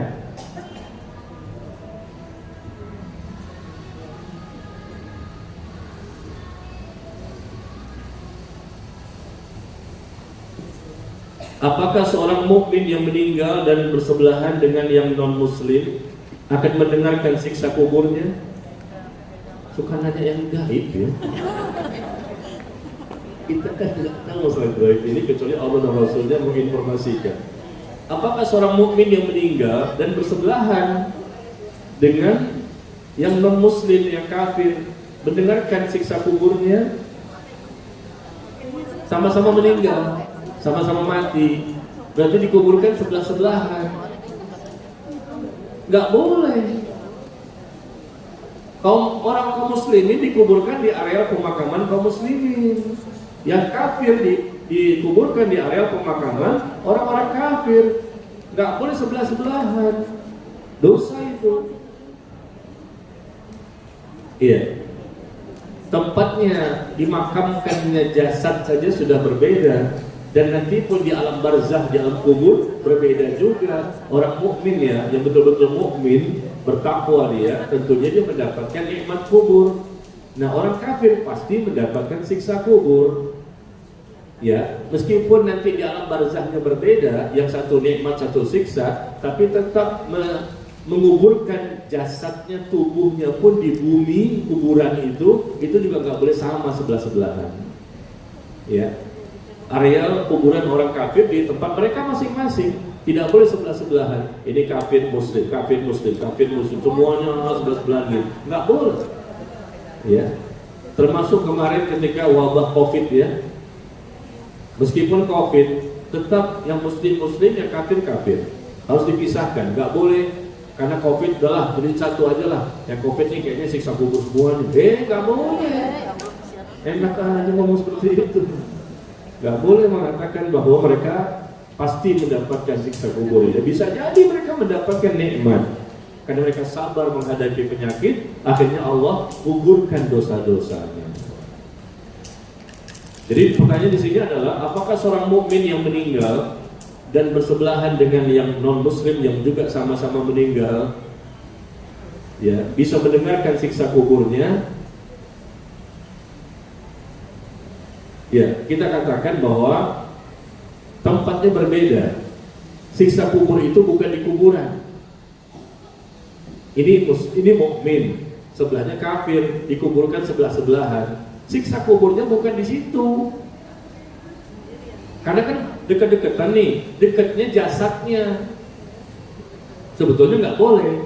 Tapi kalaupun terjadi, ini mukmin bertakwa, ini orang kafir, sebelah-sebelahan jasadnya. Ya sudahlah. Karena nggak tahu mungkin ya. Siksa kuburnya bukan di situ, nikmat kubur pun bukan di situ. Itu jasadnya yang habis semuanya. Yang mukmin habis, yang kafir habis, dimakan sama belatung dan cacing. Tapi mereka, si kafir ini mendapatkan siksa di alam yang lain. Bukan alam dunia, namanya alam kubur, alam akhirat, alam barzakh. Di alam yang lain, dan si mukmin tadi pun yang bertakwa juga mendapatkan nikmat kubur di alam yang lain, namanya alam kubur juga. Nah, di alam kubur tentunya terpisah.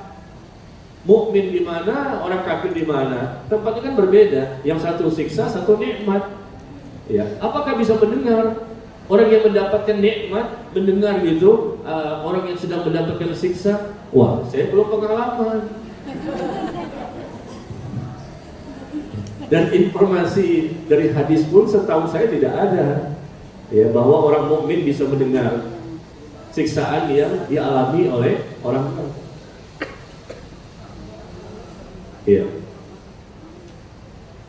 Kemudian berikutnya, ya Ustaz, Masya Allah, kalimatnya ya Ustaz. Naam, kaifa haluk? Kenapa sih kalau nanya model begini, Bu? Ya Ustaz, izin bertanya tanda seru. Tanda seru ini bahaya. Nanya itu tanda tanya, bukan tanda seru kan?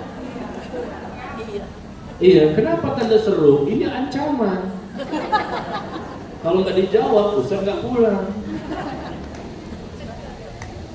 Apa benar jika bersiwak seperti Rasul dengan kayu siwak dapat pahala sama dengan sholat 70 rakaat?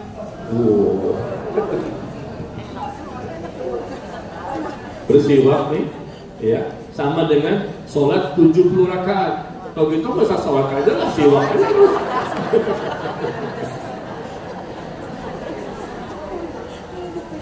Sholat wajib sudah, tinggal sholat sunnah. Sholat sunnah tidak dilakukan semuanya, cukup dengan siwak saja.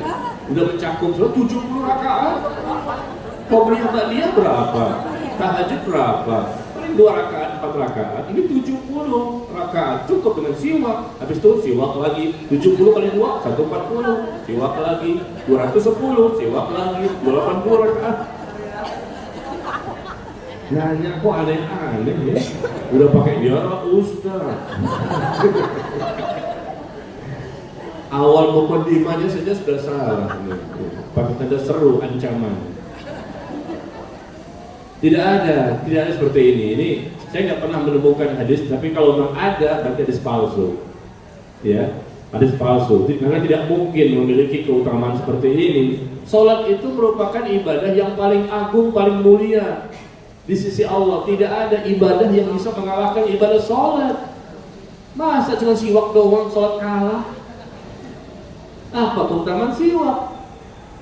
Keutamaannya tentunya bisa membersihkan gigi supaya bersih, ya. Tapi kenapa bisa mengalahkan 70 rakaat loh? Bayangkan, ini kedustaan ya, bukan hadis yang sahih ya, tapi hadis yang palsu. Maka jangan diamalkan ya. Salat merupakan ibadah yang terbaik, ibadah yang paling agung, ibadah yang paling mulia. Yang mengatakan demikian adalah Allah dan Rasul. Nggak ada haji saja kalah, puasa Ramadan kalah, zakat kalah, apapun ibadah tidak bisa mengalahkan ibadah salat. Apalagi cuma siwak doang. Iya. Coba sekarang saya tanya Bapak Ibu, nih hadiahnya lagi deh. Kue apa nih? Onde-onde ya. Bapak Ibu cepat-cepatan.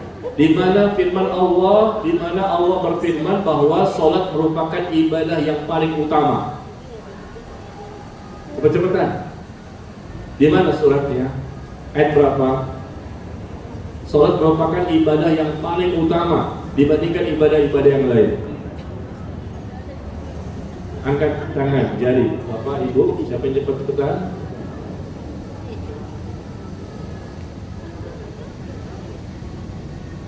Ayo. Bapak dan Ibu yakin gak? Salat merupakan ibadah yang paling utama, paling besar, paling agung. Dalilnya? Angkat tangan, jari. Bapak mungkin ya dapat kue Pak. Silakan Google.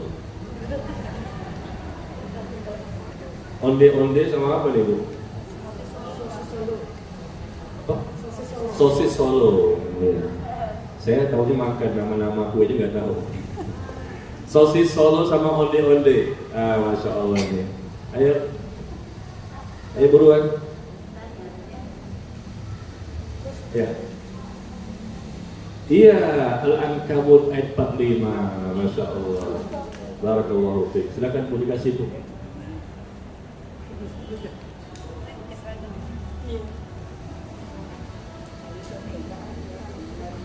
Surah Al-Ankabut surah ke-29 ya. Surah ke-29 ayat ke-45. Masya Allah. Alhamdulillah. Seharusnya tuh yang dapat hadiah kemari. Ini Ustadz suruh nganterin. Masya Allah. Luar biasa ini. Udah Ustadz nggak dapat, kosong. Bener-bener kan. Ya, Al-Ankabut surah ke-29 ayat ke-45 ya. Allah menyebutkan wala dzikrullahi akbar, dan salat itu merupakan ibadah yang terbesar, yang paling utama. Ya, berikutnya Pak Ustadz, apakah semua nabi itu beragama Islam? Kok masih ditanya? Kapan agama Islam itu mulai ada? Apakah mereka semua sholat? Iya. Semua nabi agamanya Islam, dan semua mereka sholat dan mengeluarkan zakat dan juga berkorban. Ya, bukan hanya nabi yang terakhir saja. Nabi Ibrahim saja sholat dan doanya apa? Rabbi ja'alni muqimas salati wa min dzurriyyati rabbana wa taqabbal du'a. Bapaknya para nabi ini, Nabi Ibrahim. Beliau berdoa, wahai Rabbku, jadikanlah diriku dan anak cucuku termasuk orang-orang yang mendirikan salat. Nabi Ishak salat, Nabi Ismail salat, Nabi Musa salat, Nabi Isa salat, dan mereka juga mengeluarkan zakat. Wa'mur ahlaka bis-shalah wastabir 'alaiha. Ya, Nabi Ismail diperintah oleh Allah untuk menyuruh keluarganya mendirikan sholat. Dalam Al-Quran banyak pertebaran. Para nabi dan rasul ini mendirikan sholat dan bahkan mengajak keluarganya juga mendirikan sholat dan mengeluarkan zakat. Zakat juga dikeluarkan. Di zaman Nabi Ismail sudah dikeluarkan. Di zaman Nabi Isa juga dikeluarkan zakat itu. Ya, dan juga berkorban, menyembelih hewan korban. Walikulli ummatin ja'alna mansakan liyadhkuru smallahi 'ala ma razaqahum min bahimatil an'am. Dan bagi tiap-tiap umat dengan nabinya masing-masing kami syariatkan kepada mereka untuk menyembelih hewan kurban. Di mana ayatnya? Nah, kan enak kalau begini nih. Karena masih ada hadiahnya. Ya. Langsung iya ya, karena semakin aku di mana Bapak Ibu?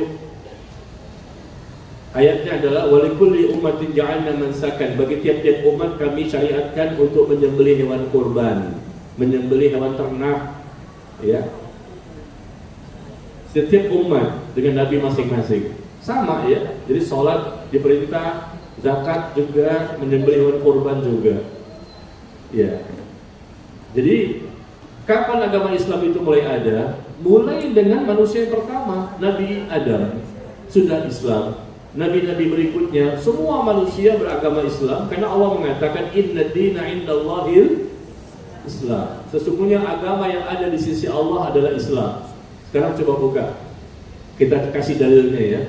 Pertama di surah Al-Baqarah ayat 132.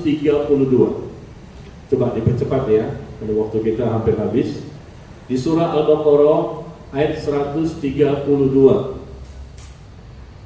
Nabi Ibrahim berwasiat kepada anaknya agar jangan mati kecuali sebagai muslim. Nabi Yakub berwasiat kepada anaknya agar jangan mati melainkan sebagai seorang muslim. Ya. Agama mereka Islam. Al-Baqarah 132. Kemudian di surah Yusuf ayat 101. Surat Yusuf surat ke-12 ayat 101. Di situ juga ada doanya Nabi Yusuf. Nabi Yusuf minta kepada Allah agar diwafatkan sebagai seorang muslim.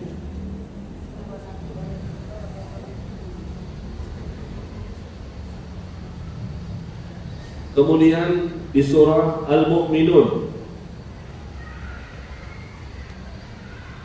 Di surah Al-Mu'minun bisa kita lihat di ayat yang ke-51 dan 52. Di surah Al-Mu'minun ayat ke-51 dan 52. Allah berfirman, wahai para rasul, makanlah dari makanan yang baik-baik dan kerjakanlah kebaikan, sesungguhnya Allah Maha mengetahui apa yang kamu kerjakan. Ayat 52-nya Allah mengatakan, wa inna hadhihi ummatukum ummatan wahidah. Sesungguhnya agama tauhid ini adalah agama kalian semuanya, agama yang satu. Nah, Islam. Dan aku adalah Tuhan kalian, maka bertakwalah kepadaku. Ya, Al-Mu'minun ayat 52. Sesungguhnya agama tauhid ini adalah agama kamu, agama yang satu. Semuanya agamanya satu, kata Allah dalam Al-Quran. Semuanya agama satu. Agama apa itu? Islam. Nabi Ibrahim tadi kita kasih tahu berwasiat agar anaknya jangan mati melainkan sebagai seorang muslim. Nabi Yakub juga berpesan demikian. Nabi Yusuf juga berdoa agar dimatikan sebagai seorang muslim. Ya, dan Allah katakan kepada semua para rasul ya bahwa mereka agamanya satu, itu agamanya Islam. Kemudian Nabi juga mengatakan dalam hadis, al-anbiya ikhwatul li'allatin ummahatuhum syatta wa dinuhum wahid. Kata Nabi dalam Sahih Bukhari, ya, hadis sahih, bahwa para nabi itu bersaudara. Mereka umumnya berasal dari satu bapak beda ibu. Para nabi itu bersaudara dan mereka umumnya dari satu bapak beda ibu, yaitu dari Nabi Ibrahim punya istri berbeda kan, Sarah dan Hajar. Dari Hajar punya keturunan, punya Sarah juga punya keturunan, dan inilah kebanyakan nabi dan rasul dari keturunan ini, sehingga maka disebut Nabi Ibrahim bapaknya para nabi. Ya, dan wadinuhum wahid, kata Rasulullah, dan agama mereka satu. Ya, jangan mengatakan Nabi Musa agamanya Yahudi, Nabi Isa agamanya Nasrani. Tidak, itu yang dibuat-buat oleh mereka. Agar Allah tidak pernah menurunkan agama yang lain selain Islam. Ya, Rasul mengatakan agama mereka satu. Makanya mereka berwasiat kepada anak turunannya, Nabi Ibrahim, Nabi Yakub dan lain-lain berwasiat sebagaimana saya sebutkan tadi, Al-Baqarah 132, berwasiat agar jangan kamu mati melainkan sebagai seorang muslim, ya. Jadi apakah semua nabi itu beragama Islam? Iya. Kapan agama Islam itu mulai ada? Mulai ada ketika Allah takdirkan bahwa semua nabi itu agamanya Islam dan mereka itu bertauhid dan mereka orang bertakwa, dan manusia yang pertama kalilah Nabi Adam, langsung mereka muslim. Ya. Tapi kemudian terjadilah pergeseran. Ya, kita lihat Al-Mu'minun tadi ya. Terjadilah pergeseran ayat ke-53 ya. Al-Mu'minun ayat ke-53 nya. Pergeserannya di situ. Awalnya mereka muslim, kemudian mereka berubah menjadi kafir. Agama tauhid ini adalah agama kalian, agama yang satu.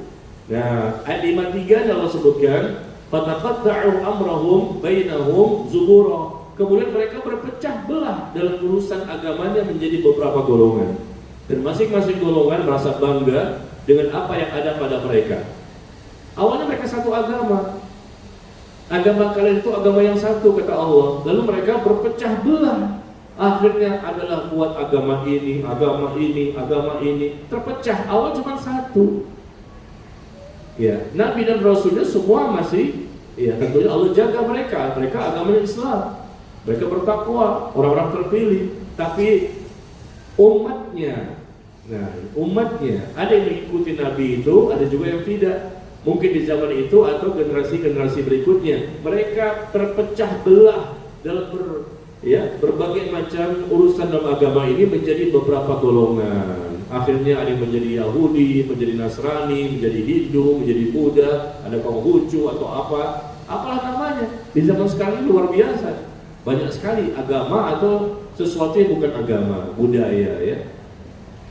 Semua agama itu budaya, tradisi, kebiasaan, kecuali Islam. Islam bukan agama budaya, karena satu-satunya agama yang datang dari Allah adalah Islam. Dan Allah mengatakan, inna dina indallahil Islam, sesungguhnya agama yang ada di sisi Allah hanyalah Islam. Barang siapa mencari agama lain selain Islam, maka tidak diterima agama tersebut, kata Allah, dan di akhirat pasti termasuk orang yang merugi. Lihat Ali Imran ayat ke-19 dan Ali Imran ayat ke-85. Ali Imran ayat ke-19 dan Ali Imran ayat ke-85.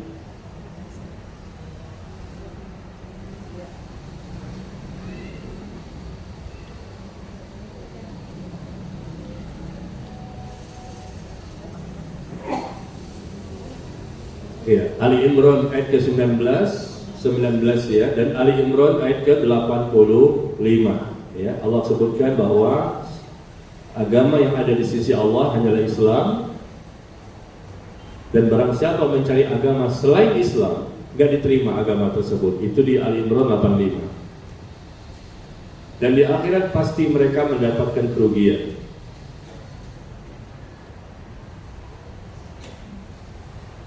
Ada? Pertanyaan berikutnya, Pak Ustadz, bagaimana hukumnya kalau saudara kandung mengadakan syukuran hari lahir ulang tahun?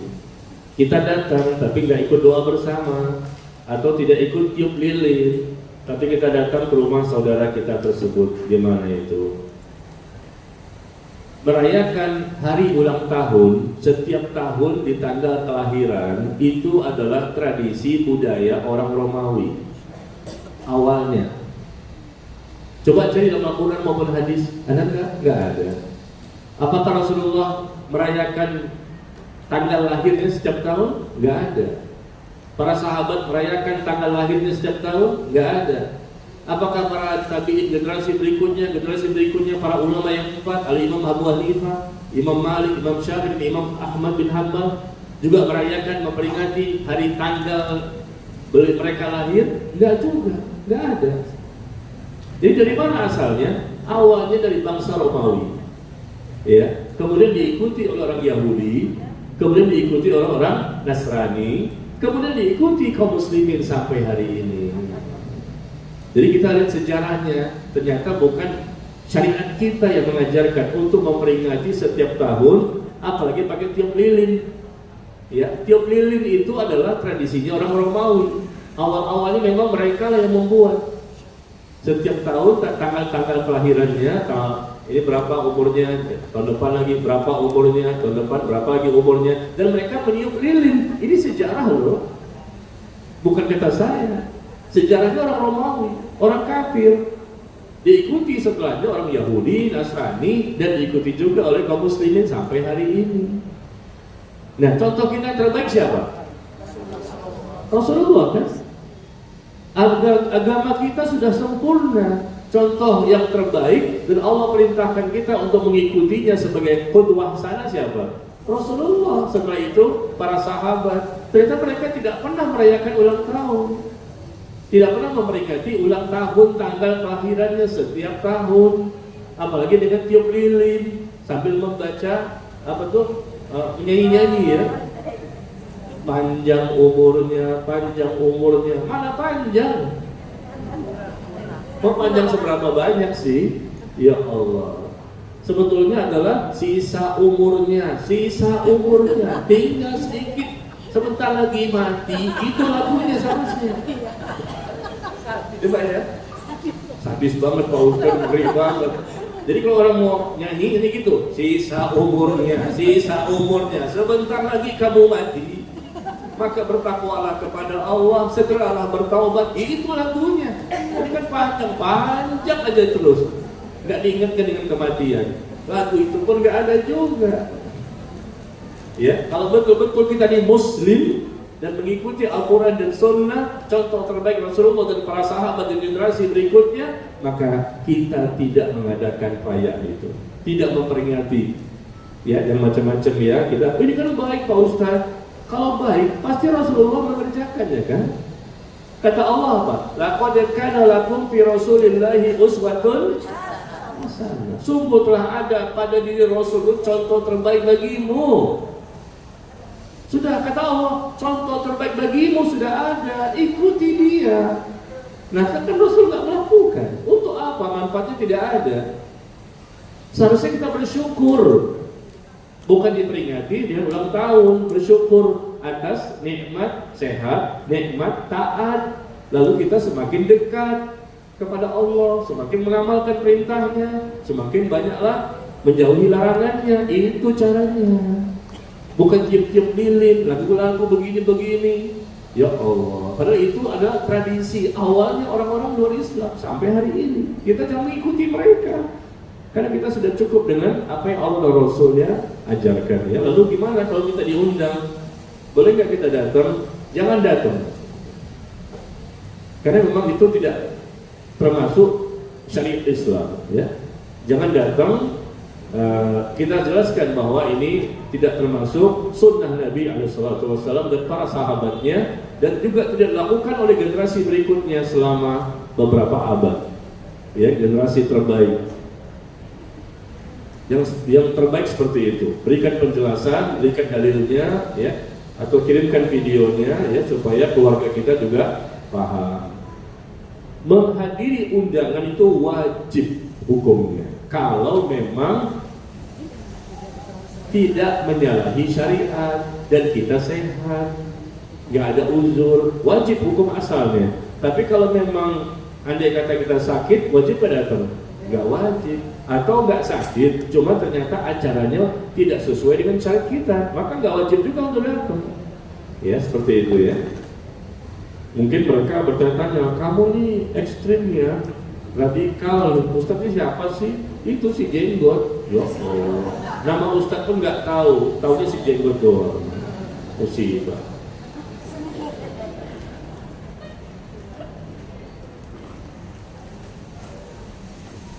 Satu lagi terakhir ya, tinggal satu nih, sayang kalau mau dibaca. Apakah hukumnya jika kita misalnya menginginkan sesuatu seperti rumah, mobil, dan lain-lain yang berhubungan dengan duniawi, tapi disuruh untuk selawatin aja dulu, diselawatin aja dulu, ya? Dan bagaimanakah solusinya apabila hal tersebut dilakukan, ya? Butuh apa? Beli rumah, beli mobil, dan lain-lain, sifatnya duniawi. Gimana? Selawatin aja dulu, baca selawat sekian kali, nanti mobilnya datang, turun dari langit, ya. Dibaca aja selawat, nanti kebeli itu rumah. Nggak boleh seperti itu, Bapak Ibu sekalian, nggak boleh. Tidak ada di syariat seperti itu. Betapa rendahnya selawat itu. Ini pelecehan namanya. Selawat itu ibadah, ya, ibadah yang mulia. Kita mengucapkan salawat kepada Nabi SAW. Masa tujuan kalau beli mobil? Selawat itu lebih berharga, lebih besar dari itu. Kita ingin ampunan dari Allah. Kita inginkan akhirat masuk surga. Kita inginkan keberkahan hidup. Ya, bukan model-model seperti ini. Bacanya berapa kali? Nanti disebutkan lagi sama ustadznya. Kau baca ini, selawat ini bikinan saya, buatan saya nih. Ini terbukti ampuh, mujarab, top chair. Baca ini 20 kali ketika bangun tidur dan sebelum tidur. Ya Allah, itu kan gak ada tuntunannya. Mana pernah Rasul mengajarkan? Ya, baca selawat karena Allah, bukan karena dunia. Niatnya karena Allah, bukan karena dunia. Ya, dan kita tahu ada keutamaan yang Rasul sebutkan. Man shalla alayya salatan wahidan sallallahu alaihi biha asyra. Barang siapa berselawat kepadaku satu kali, maka Allah akan berselawat kepadanya 10 kali lipat. Allah gugurkan 10 dosanya, Allah angkat 10 derajat. Apakah cukup? Nanti Allah mudahkan urusan kita otomatis, nggak usah disebut. Dengan mobil, rumah, apa? Gimana Ustaz kalau seandainya saya pengen nikah lagi, apakah perlu diselawatin aja dulu istrinya yang pertama? Istri pertama diselawatin, Allahumma shalli ala Muhammad wa ala Muhammad. Tiba-tiba dia berubah. Kapan kamu nikah? Nikahnya lagi, nikahnya. Masya Allah, enak banget dong gitu ya. Disuruh sama istri pertama gara-gara diselawatin. Mana ada begitu? Nggak ada ya. Jadi selawat itu ibadah. Ibadah harus karena Allah. Masa gara-gara mobil? Berarti nggak karena Allah dong. Harus karena Allah. Dan pahalanya, keutamaannya sudah disebutkan. Bahwa itu Allah akan berselawat kepada, satu kali berselawat, Allahumma shalli ala Muhammad, Allah berselawat kepadanya 10 kali. Allah gugurkan dosanya 10 dosa. Allah angkat derajatnya 10 derajat. Jadi bagaimana masalah mobil dan masalah rumah tadi? Kamu bertakwa saja kepada Allah. Ya, bertakwa kepada Allah, kejar akhirat, dunia dapat.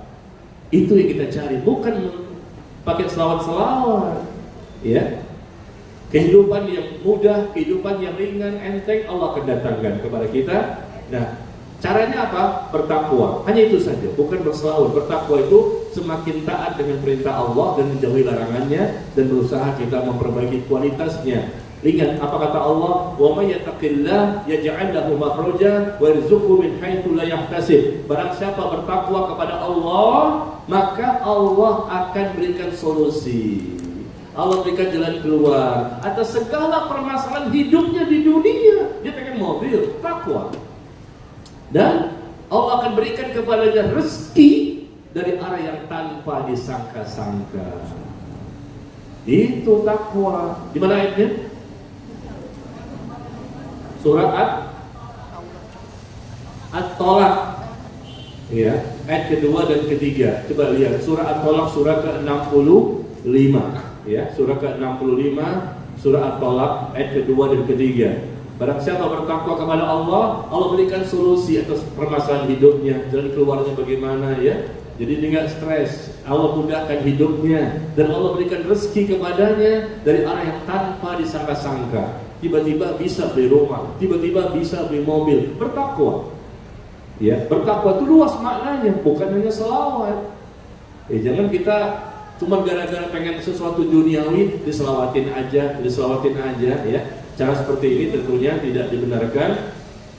Ya, karena memang bukan begitu caranya untuk mendapatkan sesuatu yang sifatnya duniawi. Tapi Allah ajarkan bertakwa, penuhi semua perintah Allah, jauhi semua larangannya, semakin dekatkan diri kita kepada Allah, ya. Kemudian kita berusaha untuk memperbaiki kualitasnya, ya.